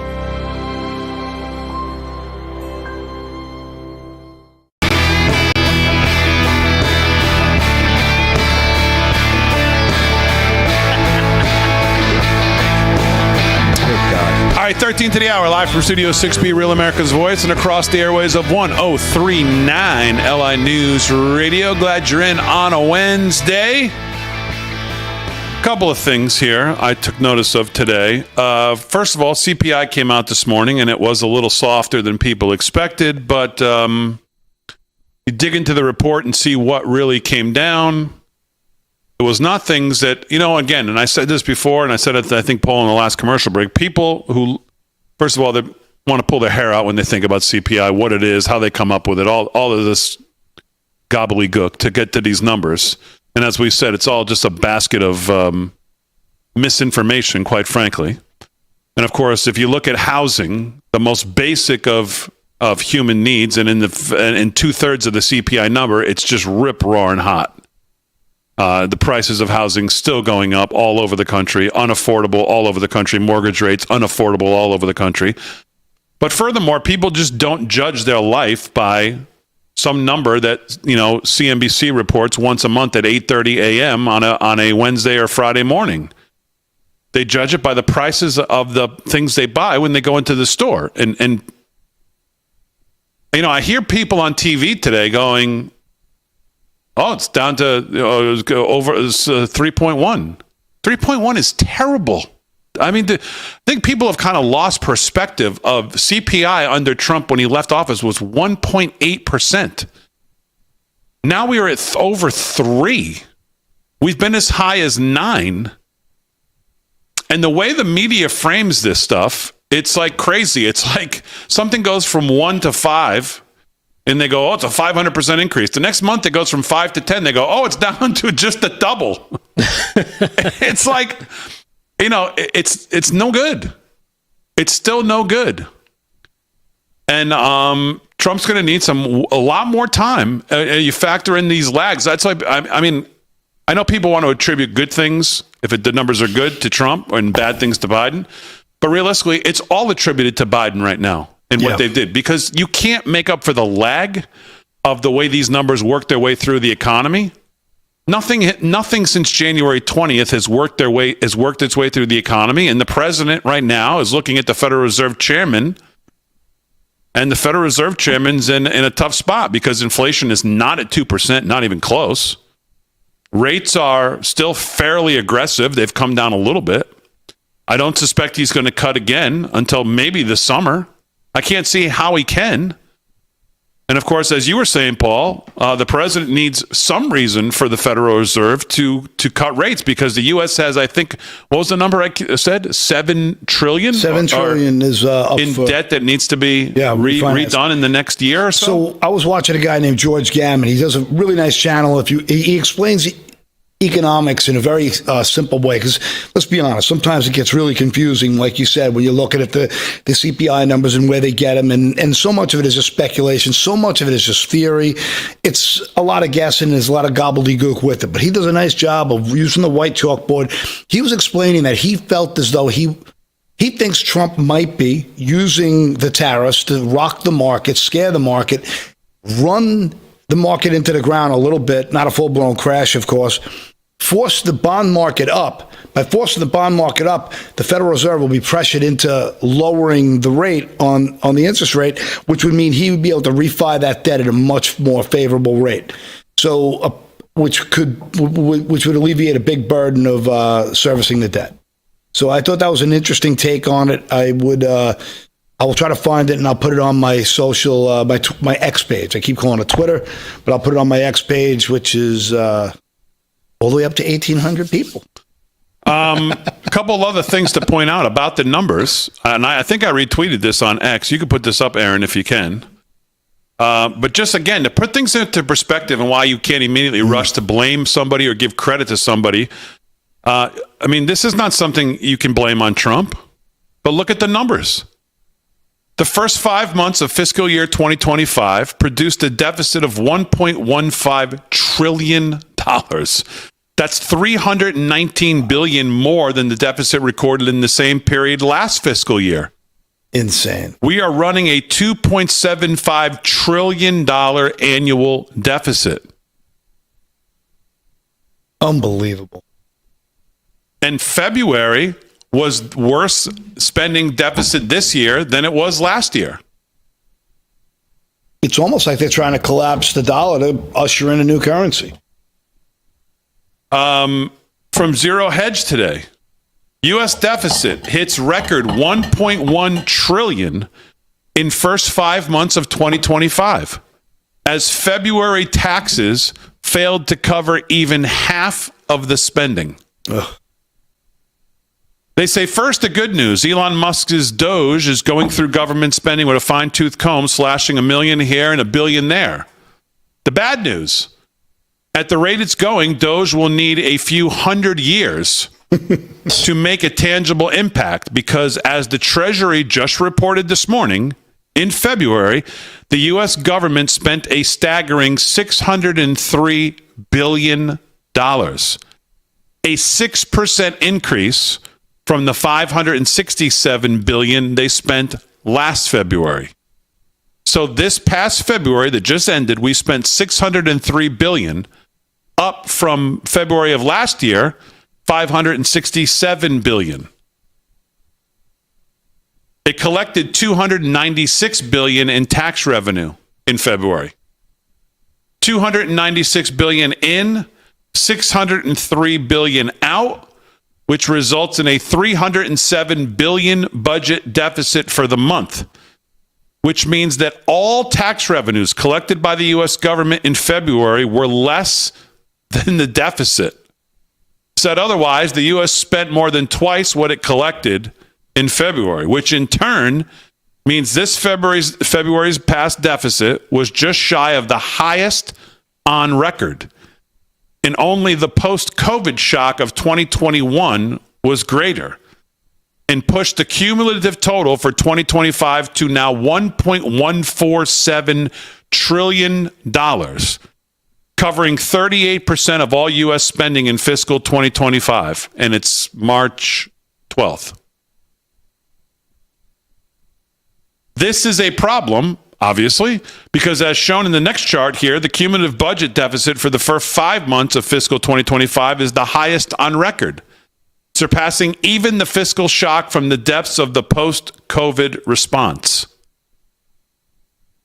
No matter what Musk and Doge do, the USS Titanic remains fully on autopilot because while a few billion in discretionary funding here and there can be cut by Doge, neither entitlements, Social Security, Medicare, nor interest on the debt can be without a default. It can, however, be inflated away, and it will be. And in February, gross interest on the federal debt hit a record $1.177 trillion in the past 12 months, thanks to another $86 billion in interest spending. So we can get as mad as we want from people like Thomas Massey and Rand Paul and Chip Roy when they say, no, we're not budging on spending. This is why they don't want to budge on spending. Because if this was a company and you had losses like this on the balance sheet, you would be out of business, broke, bankrupt, Chapter 11, Chapter 13, all of it. Fired. Gone. Finito. Fired. Think about it. Nobody can sustain these kind of losses other than the U.S. government at our expense. Yeah, think about it. If you were in charge of that, you'd never work again because people would look at one look at your history and be like, yeah, no. Yeah, you spent $603 billion, you took in $305. Yeah, we're gonna bring the janitor in here to take your job. Exactly. That's how bad it is. It is bad. USS Titanic. That's a good name. Because we've already hit the iceberg. It's just how fast we're going to take on water at this point. All right, it's a wrap on hour 1, hour 2 coming up live from Studio 6B. Quick.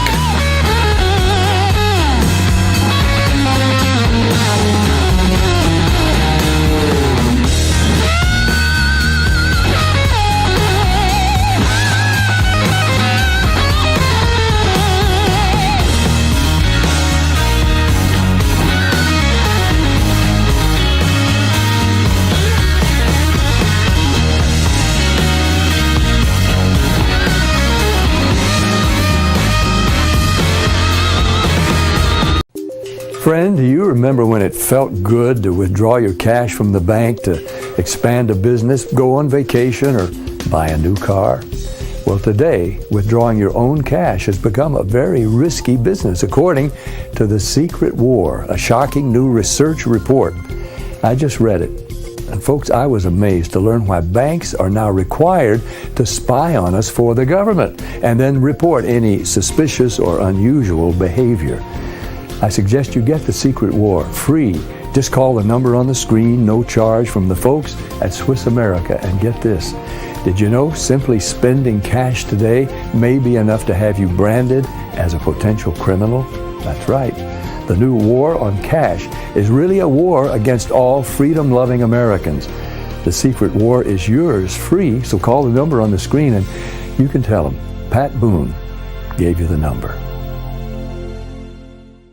Here's an important message from the Diabetes Solution Center. Diabetics understand all too well the pain of pricking your fingers. But now, by wearing a small remote device called a continuous glucose monitor, or CGM, you can immediately reduce your pain. It's easy to use and helps you make more accurate diabetes treatment decisions. If you are testing your blood sugar 4 or more times daily, injecting insulin 3 or more times daily, or using an insulin pump, call the Diabetes Solution Center right now to learn about this groundbreaking new CGM technology.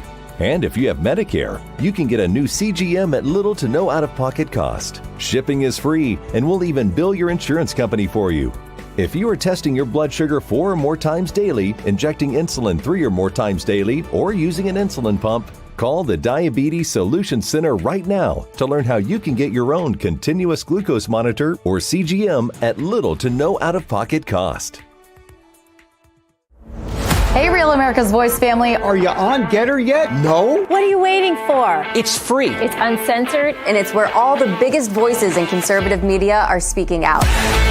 Download the Getter app right now. It's totally free. It's where I put up exclusively all of my content 24 hours a day. You want to know what Steve Bannon's thinking? Go to Getter. That's right. You can follow all of your favorites. Steve Bannon, Charlie Kirk, Jack Posobiec. And so many more. And the best part? You can watch Real America's Voice right there on Getter. Live.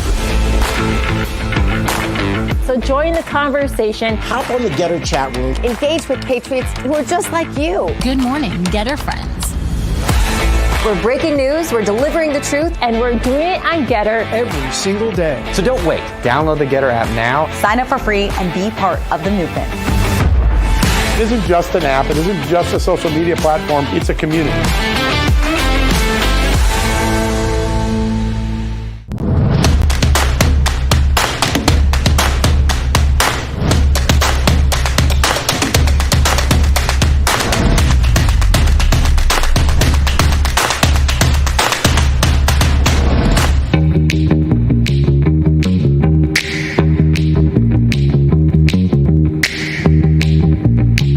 Hour 2, live from Studio 6B on a Wednesday night. Real America's Voice and across the airways of 103.9 LI News Radio. Glad you're in. Slick's doing sports. Delgado's doing news. Paul Nolan doing some news as well.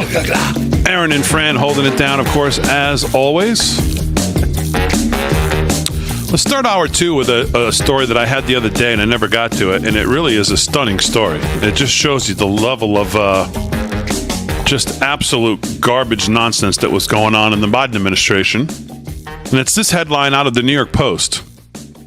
Biden administration altered 20... Now, meanwhile, remember, speaking of altered, we've got the whole signature gate. What are we calling it? Auto pen gate. Yeah, auto pen gate. Going on with Biden as well. And then you have this headline. Biden administration altered $20 billion EPA slush fund just days before Trump's inauguration, Lee Zeldin reveals. The Biden administration tinkered with $20 billion that was funneled into a newly founded environmental groups just days before the lame duck president left office. EPA chief, exactly, Lee Zeldin revealed on Thursday. The recently discovered slush fund that was parked at Citibank was last altered on January 13th, a week before Trump's inauguration. and quickly doled out to a handful of far-left climate nonprofits with little oversight from the EPA, Zeldin told Jesse Waters. He said, quote, "We have to ensure that there's accountability here, and we have to make sure the federal government establishes oversight. We can't afford as a country, as we just talked about in the last segment, to have this money wasted. We should have zero tolerance for even a penny of waste and abuse," the former New York congressman said. Zeldin added that Attorney General Pam Bondi and the FBI Director Kash Patel are focused and motivated as they review the tax dollars purportedly wasted by the lame duck president's administration. The Justice Department and the FBI have been working very closely with us. The EPA administrator announced last month he located the $20 billion that his predecessors squirreled away at Citibank in an apparent attempt to prevent the Trump administration from clawing back the money and to obscure the 8 entities tasked with distributing the funds. I mean, it's just right in your face. Yep. Zeldin at the time expressed concern that the $20 billion will be handed out to the far-left activist group without any federal oversight, and perhaps even to groups with close ties to the Biden administration. You know what the problem is going to be here? It's the same problem the Trump administration, who's trying to do the right thing, is facing, is that you're going to have these district court federal judges who all of a sudden, so many of them now think that all of these left-wing Biden radical policies that they put in place have created rights. Right. Yeah. Like all of a sudden they're untouchable. Like, oh my goodness. Yeah, I was reading a story about that today. That's what they're shooting for. They're trying to give these entities rights. Like constitutional rights. You're going to have the same problem here. You're going to have some wacky judge somewhere in D.C. or Oregon or New York, or they're going to go judge shopping to find some judge if they try to claw this money back to say, no, the money was given and they've created. It's going to be the same story probably that you're having on all of these Trump TROs.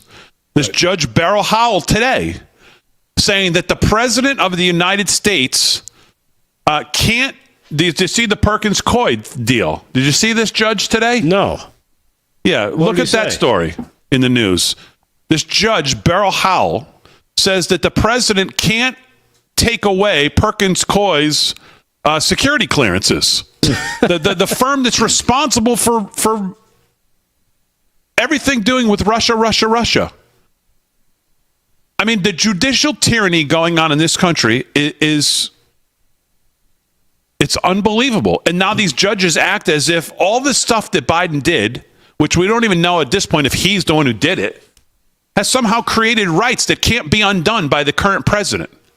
And meanwhile, all these Soros-based judges, the billionaire Soros and his psychopathic ways of fumbling the you said tax money and his own money all through the system to get, as you said, shop for a judge, go buy a judge. These are the same people who are crying that Musk is a billionaire running the planet. Like, the hypocrisy never ends. Do you care or not? And then if you bring up Soros to a liberal, what do they say all the time? Oh, the Koch brothers. I don't want them doing none of it either. It's the same nonsense. It's like these people are in full control. The difference with Musk is he was appointed on a mandate to end the waste. This is another scam.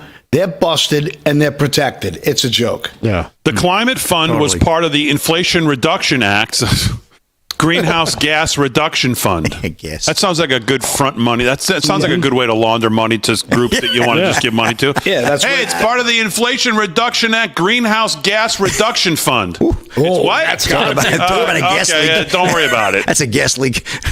Yeah, here's a 38,000-page document. You can read about it. Yeah, a 2022 law that was aimed at combating climate change and creating clean energy. The money was eventually funneled into environmental groups, which had only recently been founded. So they found.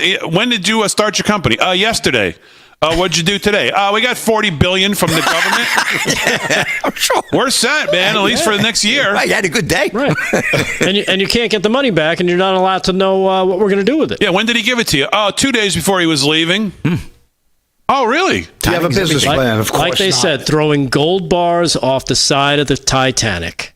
That's what they were doing in the final days. That's good. Without a doubt. In one case, Vice President Kamala Harris handed over a check for $7 million to the Maryland-based Climate United Fund just 5 months after being incorporated in November 2023. Think about that. I should have came up with the Climate's Going to Kill You Fund. I could have got at least a couple million. Yeah, we could have gone to the Sphere. Right. Yeah. Right. We could have doubled it all and did down. research. And listen to this. You should have just come up with the Justice Climate Fund, Paul, because you know what they pocketed? $940 million. I was thinking too small. And the company was set up in 2023.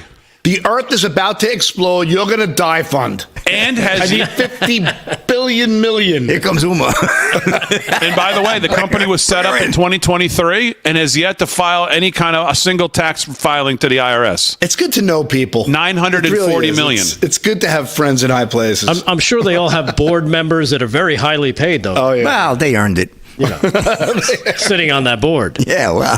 Power Forward Communities, Inc. You ever heard of them? They need to get what'd they get? Stacey Abrams deal. Oh, right. That's a good one. She got $2 billion from the public pot, despite also being set up in 2023. So they called their friends and said, we got all this money. Talk about DEI, boy. She's Crackpot's going to clearly lose. So start some companies so we can get this money out because we don't want to give it back. Wow. I mean, it's as simple as that, isn't it? Yeah. That's exactly what it is. It's a shell company. Should we get you a tinfoil hat? No, but I mean, it's just so disgusting right in your face, and it's infuriating. But meanwhile, the Democrats will die on the hill of protecting it, saying, no, this is, you're trying to kill the planet. You want people to die. You want grandma to suffocate on her own CO2. Oh, my goodness. That's what they're going to say. I wish I had the clip of Schumer and Pelosi and who else just talking about how they have to cut the waste of Medicare. Well, you don't have it, but I do. Oh, of course I do. Gatto to the rescue. Come on. I want to finish this the Abrams thing. Listen to this. Power Forward Communities, Inc. That's the Stacey Abrams. She set it up. That's great. She set it up in 2023. You know what their revenues in 2023 were? No. $100. Wow. They got $2 billion in 2024. We got more in Super Chats tonight. It took a little while to work out the bugs, but I think she's on the right path. The cash for the charity came from a huge $370 billion climate slush fund of taxpayer money overseen by, guess who? John Podesta, a political consultant who was the chair of the Hillary Clinton failed 2016 bid for president and White House chief of staff to Bill Clinton. Last year, EPA advisor Brent Efron was caught on video describing how the agency hastily parceled out a related $20 billion climate fund that was held by Citibank before the end of the Biden administration. Zeldin has since pledged to recover the money from Citibank. And that's pretty much, like you said, the gold bar scheme. Pretty shocking. Ping Pong Pizza Podesta is involved with him and his brother, and they're all just so intertwined, and it's the nepotism is brutal. Yeah, and the thing about that Stacey Abrams group that she founded, they got that big $2 billion because they did a study in a small area of Georgia where they helped people buy energy efficient appliances. And they showed, look, the government can help people buy energy-efficient appliances. And if we can do this in a small town, imagine what we could do around the country. Meanwhile, they're spending money to buy appliances for people and showing you, look, it could be energy efficient. That's what they do. Yeah, and they made sure they were all GE, and then they bought GE stock 3 days before they bought $7 billion worth of GE appliances. Exactly. And then they shorted the stock after the program ended. So that's what her program did. That Power Forward program. It's sick. Yeah, bribed people. In other words, it's bribe. Basically, yeah. They have all their bases covered there. And what happens to these people? Well, nothing. So far, nothing. And then you'll get some judge who will defend the money. Right. Hey, post that hypocrite clip. What number is it? Cut number 1. I call these people Team Doge. They're the Team Doge spokespeople. Talking about waste, fraud, and abuse, which, again, we're talking about right here, and Stacey Abrams is a prime example. Here's cut 1. Check it out for yourself. And look who these spokespeople happen to be. We cannot keep our promises on Medicare. We simply must make the cuts in waste, fraud, and abuse in Medicare so that the benefits and the premiums are untouched. We owe it to our seniors. We owe it to our country. There is an enormous amount of waste and fraud and abuse in this government. How much did he When there is waste and fraud, you have an administration who should also be on top of that situation. If we're going to eliminate the waste, fraud, and abuse in Medicare, it does mean we're going to cut some of that out. And when I hear my friend Dave Camp say you cannot cut money out of Medicare, you can't just get up there and say, we don't want to cut anything out of Medicare. We want to cut the bad stuff and keep the good stuff. Right. The great Maze Moore on X put that together. I mean, that's the gift that just keeps on giving. Yeah. It's amazing because that is exactly what Elon is doing and what his team is doing.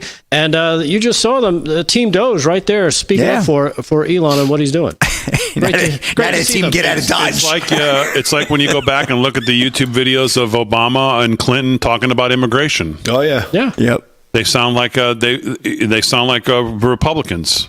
Yep. Back then, they wouldn't even be allowed in this Democrat Party of today. Heretics.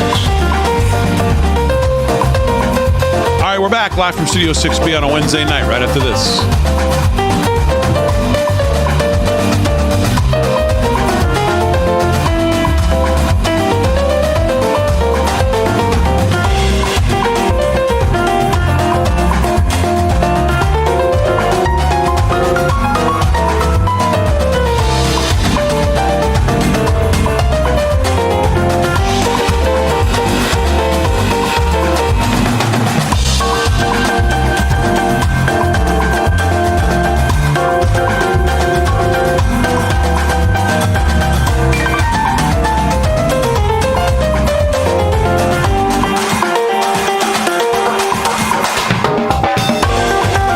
Stay tuned to get an all-new Bell & Howell Bionic Floodlight for 50% off. Last year, over 100 million packages were stolen. Worse yet, over 500,000 homes were broken into. The party's over, porch pirates and prowlers. This is the Bionic Solar Floodlight from Bell & Howell. It showers a massive 1,000-foot area of ultra-bright light all the way from your house to the road or the whole backyard. Plus, it's solar-powered, so it's free to operate. When prowlers approach, the motion sensors activate and BAM! They go bye-bye. Plus, it expands your outdoor living space, making yards, patios, and walkways brighter. This next-generation solar-powered light features 120 high-intensity LED bulbs on 3 separate adjustable panels, delivering multi-directional light. It installs in seconds anywhere. No wires, or stake it in the ground, and customize the panels anywhere you want light. Look, your lights are too weak, but watch. Bam! That's Bionic light power. Check out the difference before and after. Which home looks safer to you? The Bionic Floodlight is the ultimate security light standing guard up to 25 feet, keeping your family safer. And no more critters getting in your trash. Now there's plenty of light to scare them away. It'll light up your life when you pull into a bright driveway and enjoy more outdoor living space with bright, beautiful light. Folks, the Bionic Floodlight delivers safety and style. Look at this yard before and after. It's a night and day difference. Some outdoor solar lights sell for over $150, but you can get the Bionic Solar Floodlight from trusted Bell & Howell for just $29.99. And we'll even ship it to you free. Order right now and get a second Bionic Floodlight at 50% off. And it all comes with our Bell & Howell 5-year warranty. The demand has been huge, so don't wait or you can miss out. Order right now. To order, call 1-800-503-4179 or go to bionicfloodlight.com. So call 1-800-503-4179. That's 1-800-503-4179 or order online at bionicfloodlight.com. I made millions stealing homes before I went to prison. Your home's title is wide open online, just waiting to be stolen. All it takes is a forged signature, a notary stamp, and a few minutes at the recorder's office. Suddenly, your title is gone. That's why I tell everyone about Home Title Lock. Find out if you're already a victim. Go to HomeTitleLock.com. You'll receive a free title history report and access to your personal title expert, a $250 value. Go to HomeTitleLock.com now. Are you having trouble hearing your TV or listening to conversations in loud spaces? Then it might be time to consider Nano hearing aids. Nanos are FDA-registered OTC hearing aids. Don't be fooled by overpriced hearing aids. Prescription hearing aids could cost $3,000 or more. Nano hearing aids are now offering $100 off through this special TV offer. Call now and get 2 CIC rechargeable hearing aids for only $297. And if you're not happy, return them for a full refund. Sound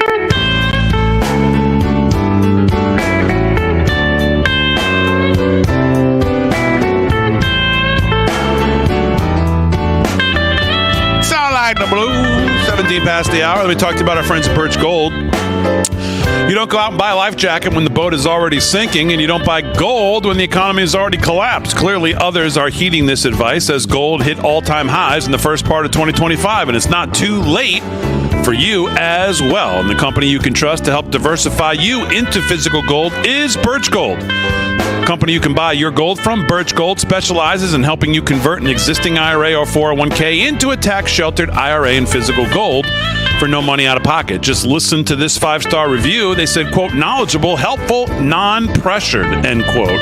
That's what you get with Birch Gold, and that's why Rav has endorsed them for so long. Get your free information kit on gold by texting the word America. That's text the word America and send it to the number 989898. There's no obligation, just useful information. With an A+ rating with the Better Business Bureau, countless 5-star reviews, text the word America to 989898 and let the experts at Birch Gold help you secure your future today with gold. Text America to the number 989898. All right, 18 past the hour. Let's do some sports. Sports is brought to you by Mike Lindell. Slick's got it. Slickster, what's going on? Big D, time to go to the rodeo. Rodeo Houston, big one. NRG Stadium wraps up on March 23rd. Started on the 4th. It's a long one here. We're going to start out with bareback riding, and we are all the way in Super Series, and we're in the second round. We got a tie. Cooper Cook on Calgary Stampede's Zastron Acres, and Dean Thompson on Calgary Stampede's Forgetfully Nelly. Steer wrestling. We got Cash Rob at 4.7 seconds. Team roping. We got, Coleman Proctor and Logan Medlin, 5.7 seconds. Saddle Bronc. We got second round, Colby Wanchuk, 86.5 points on Calgary Stampedes. Why you are frisky. Here we go, $3,000 on that one. Tie down roping. Riley Mason Webb, 8.4 seconds. Barrel racing, that's always my favorite. We got Emily Beisel, 14.58 tenths. She's a good one, Emily. She comes up a lot on the chats there. On the rodeo report, excuse me. Bull riding. Here we go, Big D. Super Series, second round. Trevor Rieste, 86.5 points on Generations Pro Rodeos. Buckskin Belly, $3,000. Total payout on this rodeo, 480,000 buckaroos. And West Virginia football coach says he's banning his players from dancing on TikTok. We try to have a hard edge or whatever, and you're in there in your tights dancing on TikTok, Rich Rodriguez said. This is Paulina Dadaj of Fox News. West Virginia coach Rich Rodriguez said this week that he's issued somewhat of a ban, that sounds loose there, somewhat of a ban on social media, but the new policy won't prevent players from using it, just dancing. Speaking to reporters during the team's spring training program on Monday, Rodriguez was asked about his stance on social media and if he's implemented a ban for his players. Rodriguez says there's not a social media policy the football team has to follow, but there is one thing he is banning his players from taking part in.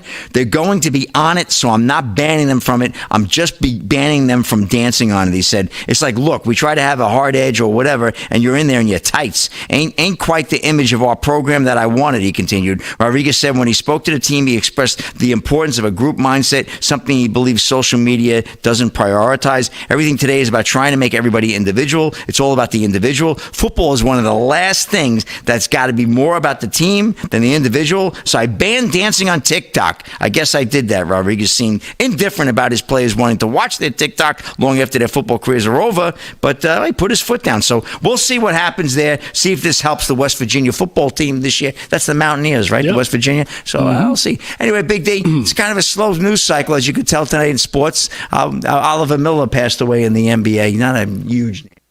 Passed away at 54 years today. I'll run that story a little bit later. And I promise you, we'll have an I Did a Ride update at the end of the show.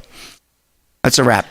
All right, 21 past the hour, live from Studio 6B. Sports is brought to you by Mike Lindell. LFS6B is the promo code to use. Let's do some news. And here with the news is Rick Delgado. What's going on, Delgado? All right. Again, the Irish Prime Minister was visiting Donald Trump in the White House today. One of the things they covered is that President Trump is no longer planning to raise tariffs on Canadian steel and aluminum imports. Now, you heard just a few days ago the Ontario Premier Doug Ford really throwing his weight around. Oh, yeah. Threatening this, threatening that, threatening to shut down electric to U.S. states. I mean, don't take it from me. Here is the Premier of Ontario, cut number 9, saying just that just a couple days ago. Here's Doug Ford, cut 9. Let me be clear. I will not hesitate to increase this charge. If necessary, if the United States escalates, I will not hesitate to shut the electricity off completely. Yes. So according to that, he was ready to throw down, defend Canada to the end by shutting down electricity. Well, turns out a few hours later, here is Doug Ford, the same Ontario Premier, talking about that tariff threat and what's going to happen next. Cut 10. Look at this stance. Well, just a little while ago, I had an opportunity to speak to Secretary Lutnick. And Secretary Lutnick has sent out an olive branch to us to come down and immediately meet with him, meet with the whole trade administration, and discuss the future. Rather than waiting till April the 2nd, threats going back and forth, tit for tat, I've agreed to suspend temporarily, and we always have that tool in our toolkit, until we sit down over the next day or two. I'll be heading down to Washington along with Dominic LeBlanc, and we'll have a good discussion. So there you have it. He got a little talking to and decided the ramifications of his threats are nothing compared to what the United States could do to them.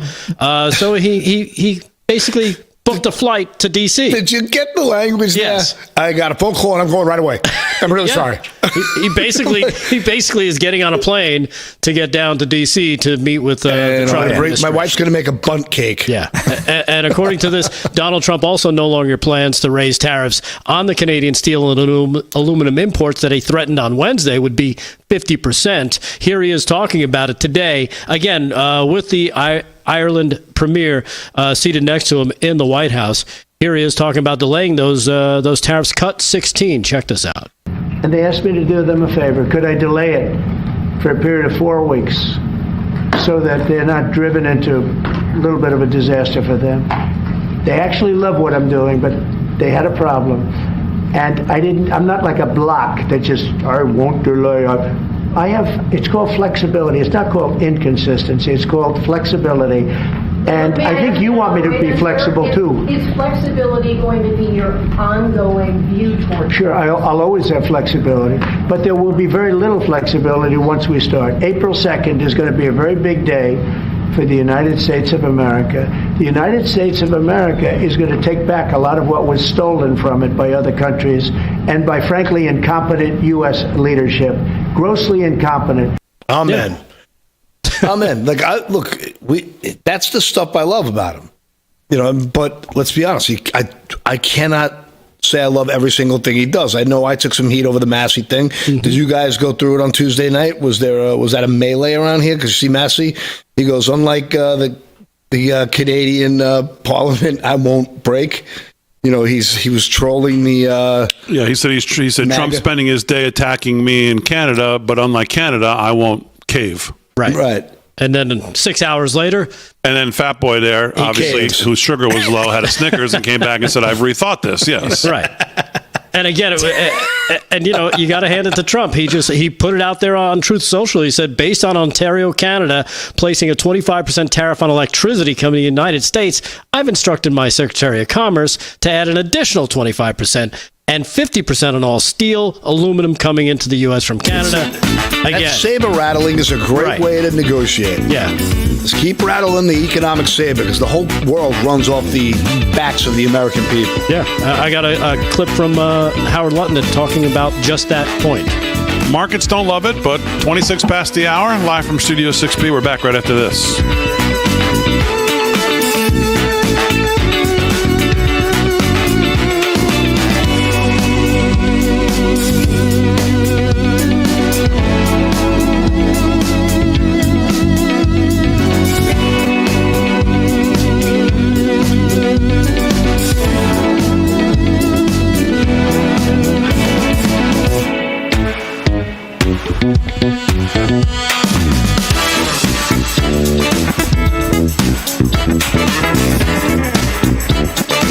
America has the greatest economy in the world, but I think most of us would agree we have a problem.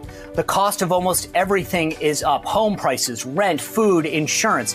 Every sector has taken a hit, including automotive.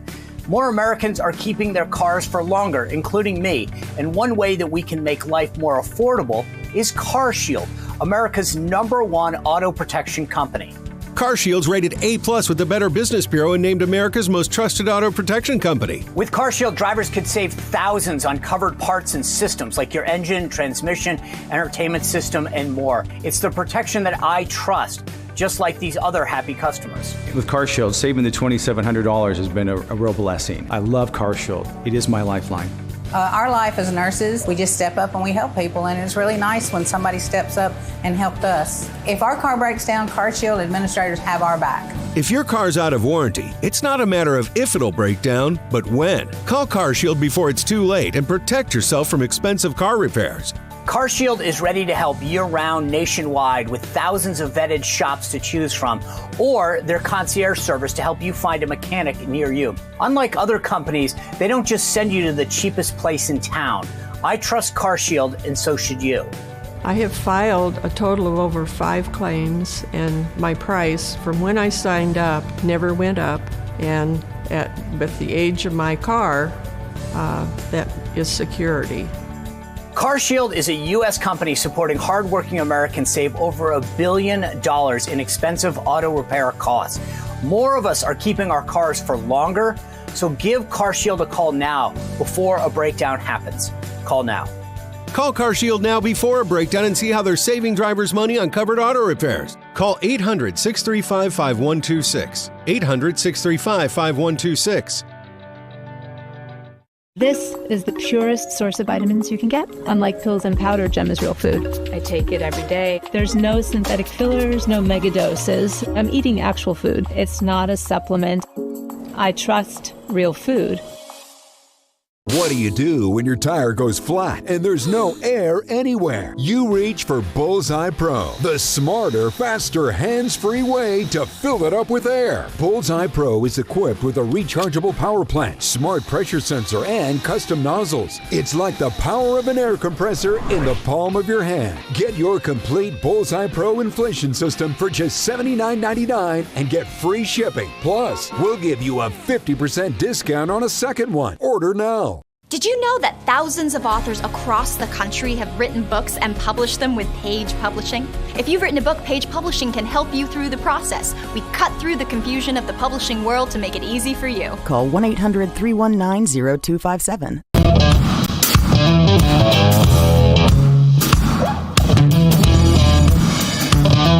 All right, 30 minutes past the hour, live from Studio 6B on a Wednesday night. Real America's Voice and across the airways of 103.9 LI News Radio. Glad you're in. Slick's doing sports. Delgado's going to do some news. Paul Nolan's got some more news as well. Aaron and Fran holding it down as always. But right now, please welcome back to the show James Finch. He's a leader in information security with an extensive experience, including serving as the former assistant director of the FBI and head of the FBI's cyber division. Mr. Finch, welcome back to the show. How are you? Damon, thanks for having me back. I'm doing great. We always appreciate a few moments on a very important topic. Let me ask you, in the context of real estate transactions, what role do digital technologies play in mitigating or exasperating the risk of title fraud? Digital technology actually exasperates the problem because a bad guy can sit in the privacy of his home and steal your home without your knowledge by downloading one simple document from the internet, forging your signature onto that document and stamping it with a fake notary stamp, filling it out in its entirety, and then paying a filing fee and filing it. And technology has just made that a lot easier. The guy doesn't even have to go into the county clerk's office. And when you think about technology and you think about home title theft, When you think about the way the technology is obviously advancing, is there one part of technology that scares you the most, that's advancing quicker, that's going to become more of a problem for authorities to keep up with? Is it like phishing attacks, social engineering attacks? What is it that scares you the most? Do you say, boy, that's a real problem because of either AI or the way technology is advancing? Is there one specific thing about home title theft that worries you? Well, AI, I think, is the obvious best answer because AI gives the bad guys another tool to generate false information, to generate very real-looking documents. And this is only going to help the bad guy.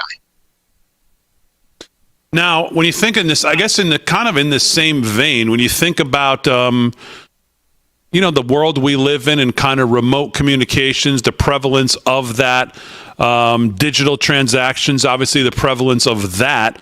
Are there any emerging trends or technologies that either us as individuals or organizations should be aware of to protect and fight against title theft? Well, the best way to fight against title theft is to actually know that your title has not been changed. And the only way you can do that is to monitor your home's title, because this is not something the county clerk's office does for you. And the only way you can do that is to go down to the county clerk's office every day or log into the county clerk's office every day to make sure your title is still in your name. That is my biggest concern. It's easy enough to do, but who has time to do it every hour on the hour? Yeah. And so to that point, could you just give the audience just a little bit of an idea of when they engage with Home Title Lock, which they can do by going to HometitleLock.com/Studio6B and use promo code Studio6B to get a free title history report. Number one, would there be anything on that report that would send a red flag up to anybody? Number one. And then number two, I guess, let the audience know what that engagement looks like and what they can expect and what exactly will put their mind at ease on this.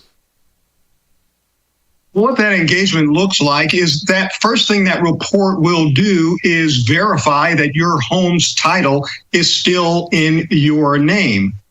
But it will also let you know if there have been any other changes or attempts to alter your home's title. But the biggest thing is it will make sure your home's title is still in your name. Right. Very good. Okay. Again, you can go to HometitleLock.com/Studio6B, HometitleLock.com/Studio6B. Use promo code Studio6B to get a free title history report so you can find out if you're already a victim and access to your personal title expert. It's a $250 value that you get when you sign up. Make sure to check out the $1 million triple lock protection details when you get there.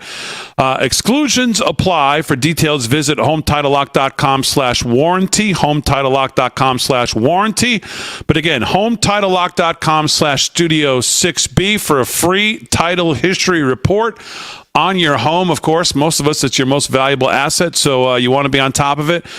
James Finch, thank you so much for a few moments tonight. We always appreciate you joining us.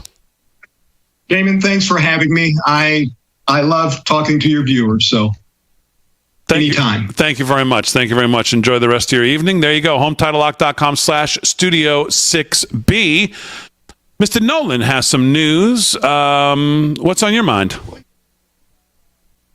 Globalist puppet. The guy in Canada. Mark Carney, which I said looked like a rig job from Jump Street. Rebel News is doing a lot of good work on this, and if you're not following Rebel News on X, they did another nice piece. They're doing them almost every day, exposing the Carney files. So this is a quick, brief story from them. Is from his connections to Epstein and Associates, his role at Brookfield Asset Management and the World Economic Forum, Canadians have to learn a lot about their globalist golden boy, Mark Carney. The fix is in. Canada's next prime minister was just anointed behind closed doors in a questionable leadership race. Trudeau's usefulness has run its course. He's not cute anymore. The elites have moved on, and they've chosen their new golden boy, Mark Carney. That's why we're launching the Carney Files, your one-stop shop for everything the establishment media will not tell you about him. And trust me, there's a lot to expose. This isn't some mild-mannered banker-turned-politician. Carney was a man whispering in Trudeau's ear for the last 5 years. All those things liberals, like they did to us, like lockdowns, tax hikes, overspending, electric vehicles, mandates. Carney is Trudeau 2.0, but more dangerous. He's a hand-picked globalist successor to Trudeau, a man whose loyalties do not lie with Canada, but with unelected power brokers who pull the strings from Davos at the World Economic Forum and the UN. He calls himself a self-described European, and this is a man who spent his entire career pushing the very policies that have gutted the middle class, from his time at the Bank of Canada to his role at the Bank of England and his nonstop advocacy of extreme carbon taxation under the guise of climate action. And don't forget his cozy connections with the very unsavory characters like Ghislaine Maxwell. Carney's got his ties to her, too. The very same woman who helped Jeffrey Epstein obviously run that whole blackmail scandal. But in his manifesto, a book he wrote called Values, the book reads more like a personal philosophy and an instruction manual to the globalist coup. Carney also, in his plan for so-called moral economy with unelected bureaucrats and not free markets, dictate how you live, how you work, how much you pay for necessities, including a carbon tax that looks like an Orwellian dream. But wait, there's more. Carney and his own major conflicts of interest are the kind that legacy media would never tell you unless he was a conservative. He worked for Brookfield Asset Management. Carney was the vice chair at Brookfield, a global investment giant that made its fortune off of green energy, at the same time conveniently killing and stopping pipelines in Canada, taking thousands and thousands of jobs away from the Canadians. His company was pumping millions upon millions of dollars into bankrolling fossil fuels expansion in places like the Middle East. So this guy is as bad as it gets. He is a puppet. I think the fix is in. As popular as Poilievre is in the Conservative Party, I really think that the World Economic Forum and the Bank of England and all these international banking elite have I think they're going to run a rigged job on this thing. So that's my opinion. Just want to throw it out there. I did have a clip of him in his own words talking head-to-head with Poilievre. I hope I'm not pronouncing his name poorly, but if you don't mind, we run it. It's only like a minute and a half. Go ahead. Support the Prime Minister's decision to veto the Northern Gateway pipeline, Mr. Carney. I understand the veto of the Northern Gateway pipeline. You support it? Given both environmental and commercial reasons. Do you support it? I think it is sensible. I wasn't involved in the decision, but I think it was the right decision. And yet your company has invested billions of dollars in oil companies in both Brazil and the UAE to buy pipelines. You bought billions of dollars of pipelines as a company in the last 5 years. Do you support those investments? Mr. Poilievre, there is a global energy system, and one of the issues, I'm trying to explain a bit of how the economy works. One of the Thank issues, you so much. It may help. Great. One of the issues for this committee in thinking about a sustainable transition. Do you support it? Where is Canada's role in those as energy transitions from fossil fuels to renewables? And in different jurisdictions, into different geography, it matters. It matters. Okay. And this is a fundamental point. Yeah. I mean, okay, so explain to us what we just saw, Paul, because I wasn't. He essentially, you weren't listening enough. No, I was listening. He's essentially gutted the oil business in Canada for his green energy scam, and it's destroyed the economy. Meanwhile, his asset management group has invested billions of dollars in fossil fuels in Brazil and in United Arab Emirates. And it's just the hypocrisy doesn't end, and he makes it clear that he doesn't care. On top of that, which wasn't mentioned in that clip, the home office of the asset management company was in Toronto. That employed a lot of people. And another FU to Canada and the Canadian working class, he moved that business to New York City. So this guy is a complete puppet. He's got citizenship in 3 places. You know, he's Ireland. He's I forgot where, maybe Israel and and Canada. So this is a guy who absolutely doesn't care about Canadians. He only cares about pushing the globalist agenda forward. So to me, I think that this is something to really keep an eye on, because when we see a rig, in my opinion, I still, no one's going to tell me differently. We watched a landslide in 2020 be rigged in America. Canada, let's be honest, I mean, there's no way they can easily get away with it there. They've gotten away with it in Brazil and Venezuela. So we know these people have this system down. So I have no confidence whatsoever that we're going to get a little bit of help from the North to break down. I think the populist movement up there is going to get stuffed. That's what I'm afraid is going to happen. If Pierre doesn't win, he would be the single greatest TV interviewer, if he decided to take that up full time, that has ever lived. He's terrific. Yes. Right? Especially if he was chomping on an apple. He would be the best interviewer ever that's ever lived. He's got that snarky sarcasm, like he has Bill Maher, like he has a rope of not you getting to his answer of about a half a second before he redirects you back into what he wants to talk to you about. Yeah, it's wonderful. Which is quite splendid to watch. Yeah, it is. The Apple video is one of the great videos of all of last year. Yeah, as he absolutely destroyed that guy from that outlet, wherever paper he was from. And you could see glimpses of it just right there in that exchange. And part of me hopes he loses. I don't know, but I don't know if he'll want to go into TV. But all right, good. 17 till the hour. We'll come back and wrap it up on a Tuesday, live from Studio 6B right after this.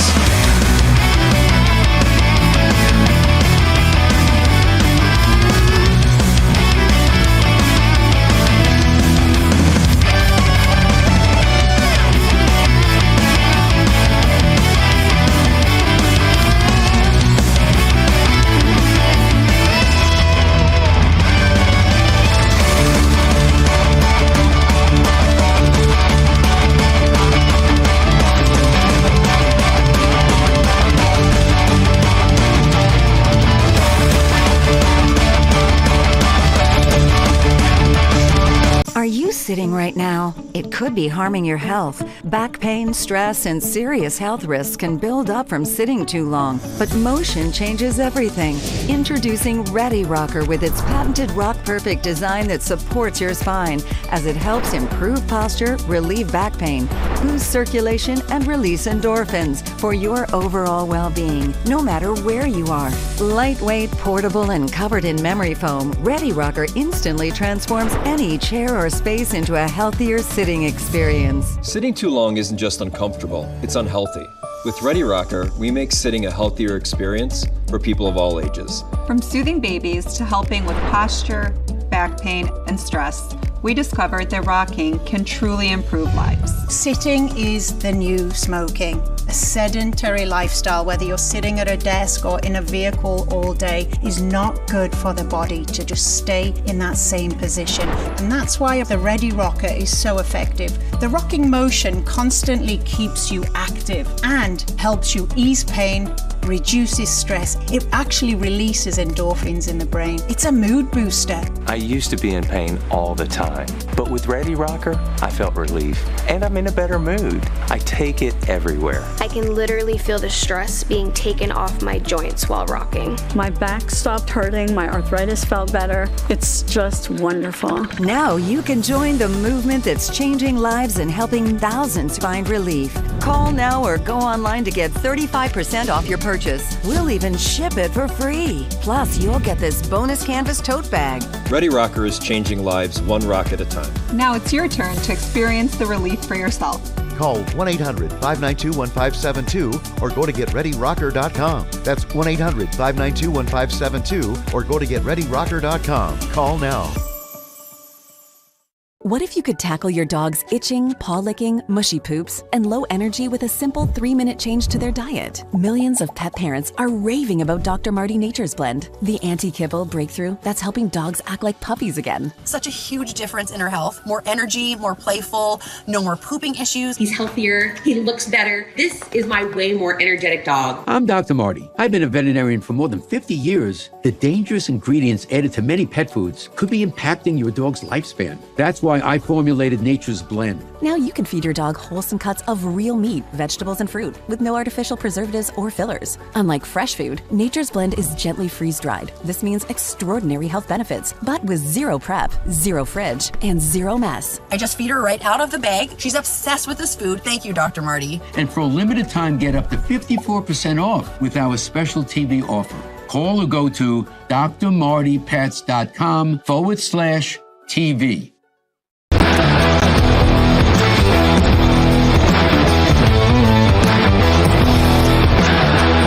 All right, 13 to the hour, live from Studio 6B on a Wednesday night. Real America's Voice and across the airways of 103.9 LI News Radio. Try to get to all the guys here as we wrap it up for a Wednesday. We always appreciate you giving us 2 hours of your evening. There's a lot of things you could be doing, and we always appreciate it when you spend it with us. 8 to 10 weekdays. Again, right here on Real America's Voice, and on Wednesday, Thursday, and Friday on 103.9 LI News Radio. Of course, you can listen to the Kevin Downey Jr. Show Monday through Friday, 9 to 11 a.m. on LI News Radio as well.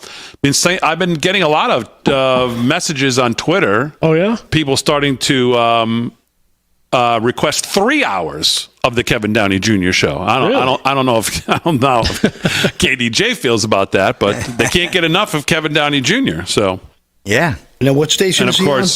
He's on 103.9. The one we're on right now. The one we're on right now, Paul. Yeah, Paul. 103.9 LI News Radio. Which is a tremendous station, by the way. The best station. It's no better station. Paul has it locked on his... do it all the time. It's on my presets. Tells me I'm not paying attention. Well, Paul, the Islanders. All right, let's get to everybody here before we wrap. Paul Nolan, I'll actually start with you since you had one more story you wanted to get to, and then we'll get to Slick with sports, and Delgado will wrap it up. What's your other story? It's just weird. Like, it's just a weird story. I don't know if... but in Poland... I was going to say, thank God this is the weird one.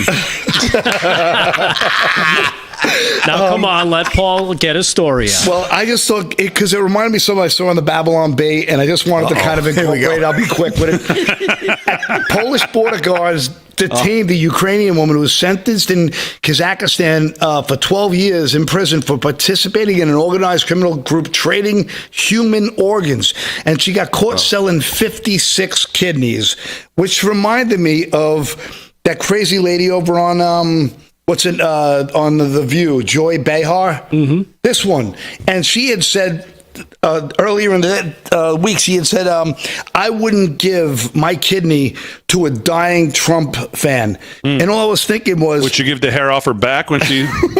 I was just thinking, thank God, animal to human transplants didn't exist, so we don't have to worry about it. Because, like, this is the person who's saying that she wouldn't give her to a dying Trump fan. So Joy Behar. Like, I just thought it was just reminding me what a psychopath this woman is. And then here, this woman over here selling 56 human kidneys. I don't know where that title of the article he has in front of him actually says Poland arrests Ukrainian woman convicted of selling 56 human kidneys. Yeah. Yeah. I mean, he's not lying. It's news. No, it's he's not kidding. Right. But it's it just reminded me of Babylon Bee made a funny joke. I think it was some about pigs can't go in human transplants. So I don't know. I just thought she's such a disgusting human being, and so I don't know. It hit big when I said it to all right, Paul, I'm afraid to ask. Anything else in the news? No, I'm out. Okay, very good. I'm gonna get my stuff and bye, everyone. Come on! All right, let's do some sports. We'll wrap up sports on a Wednesday here. The sports is brought to you by Mike Lindell. LFS6B is the promo code to use. Slickster, what do you got? Well, from one great story to another, Big D, I'm bringing up the date on Iditarod 2025. Come on, ask a public meeting. Bring on the dough. Your audience got it, Big D. Here we go. The update Wednesday. Matt Hall, he's a good one, took over the lead of Kayuk at a race mile 9:58 with Jesse Holmes close behind. Those guys have been back and forth. They have. Hall and his 10 dogs blasted through checkpoint at 4:16 p.m. Wednesday after stopping for just 7 minutes. Holmes and his 11-dog team gave chase soon after racing out at 4:37 after a 5-hour break. And Paige Drobny and her 12 dogs pulled in at 4:22 p.m. and stopped to rest. They have about 170 miles to the finish line, Big D. We're almost there. The Iditarod is almost I did it done. So we got to get to that. And, of course, we got that story about the girl with the baton. All right, here we go. I'm trying to take care of this here. Virginia teen track runner who bashed opponent's head with baton charged with assault and battery. So I guess it wasn't an accident after all. The teen who committed the act has insisted it was an accident. This is Jackson Thompson of Fox News. The Virginia high school track and field athlete who was seen bashing an opponent's head, we showed the video the other night, Monday night, with a baton during a race, has been charged with assault and battery. Lynchburg Commonwealth's attorney office confirmed to Fox News Digital. IC Norcom High School student athlete Alea Everett was seen smashing a baton on the head of Brookville High School junior Kayleen Tucker during a championship meet last week. Footage of the incident went viral in the following days, prompting national controversy and backlash against Everett.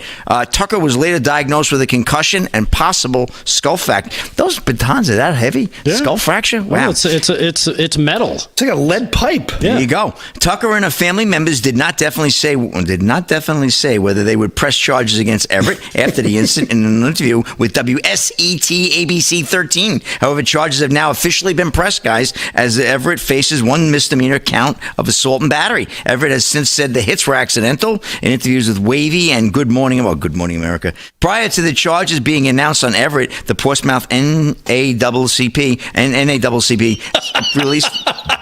released a statement defending the embattled teen on Wednesday. So anyway, that's a wrap in sports, Big D. Literally a wrap in sports. Back to you. All right, Slick, very good. 8 minutes till the hour, live from Studio 6B on a Wednesday. Let's wrap it up with some news.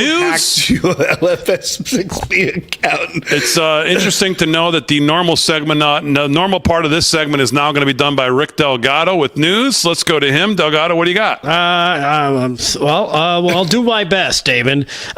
This one coming out of, House Representative Brandon Gill. Have you heard about this guy? He seems to be the new big guy, the new star coming out of the GOP. He represents a 26th congressional district in Texas. He's been all over. He regularly goes after Jasmine Crocker S., a fellow representative out of Texas as well, when they've gone at it a few times. But here he is on CNN. He's been getting a lot of FaceTime lately as he identified $500 billion in fraudulent payments from the nonpartisan GAO. He explains it to Jake Tapper, so you can see this for yourself. Again, he's Texas GOP Representative Brandon Gill. Check it out, cut number 7. Here it is. Well, I can tell you what the nonpartisan GAO has identified, and we had a hearing on this earlier today. They've identified what they believe to be about $500 billion just in fraudulent payments across the federal government. That's Social Security, Medicare, and Medicaid. This is not payments that are legitimately going to people who deserve it and actually should be getting this money. This is fraud. They've identified on top of that $161 billion just last year in what they believe to be improper payments. So there's an enormous amount of waste, fraud, and abuse in our federal government. That's why the DOJ work that they're doing is so important. You know, for decades, Congress has been trying to figure out what's going on at the executive branch where they're spending and doling out all of this money. And finally, we're getting some answers. And I think that the American people are shocked by it. And, I think in the coming months, you're going to see some action from Congress to get rid of this as well. Yeah. So there you have it. Representative Brandon Gill out of Texas. And again, it's the GAO and more of a spotlight, I guess, on the effects of what DOJ has been doing and highlighting and finding all this waste and fraud and abuse basically throughout the government. And it's stuff that we've known about, but now that they actually have a process in there and finding it, this is the stuff that they all talked about. We played the clip earlier with Bernie and Nancy Pelosi and Chucky Schmucky Schumer talking about waste, fraud, and abuse. Now they're actually finding it, and nobody wants to do anything about it. It's psychotic, but hopefully, this is another step in the right direction. So good on Representative Brandon Gill. Well, remember, it'll only take DOJ a couple 100 years to actually make meaningful cuts at the rate we're spending. Well, you know what? You got to start somewhere. Yeah. Glass is always half empty, right, Dame? Yeah, I just wanted to give one more. 24-25 is right around the block. I just wanted to leave the show with one more Debbie Downer moment before we leave. All right. We're back tomorrow night. And P.S. We're all going to die. As always, we salute our military, active and active, police, firefighters, first responders, EMTs, everybody on the front lines. Thanks, guys, on the show. Aaron, Fran, great job as always. Most of all, thank you, live from Studio 6B audience. We'll see you tomorrow night, 8 p.m. right here, live from Studio 6B.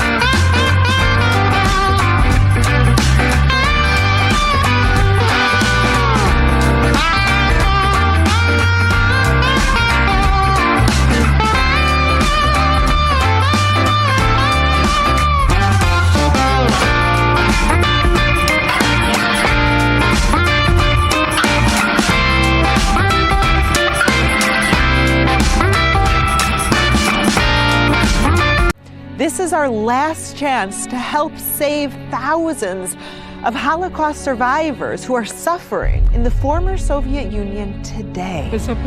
The needs that these forgotten Jews have are something beyond anything you can imagine. Have you eaten this morning? I ate the carrot, so I ate half of it yesterday, and I had it today for breakfast. And this is what she ate in 2 days, 1 carrot. Please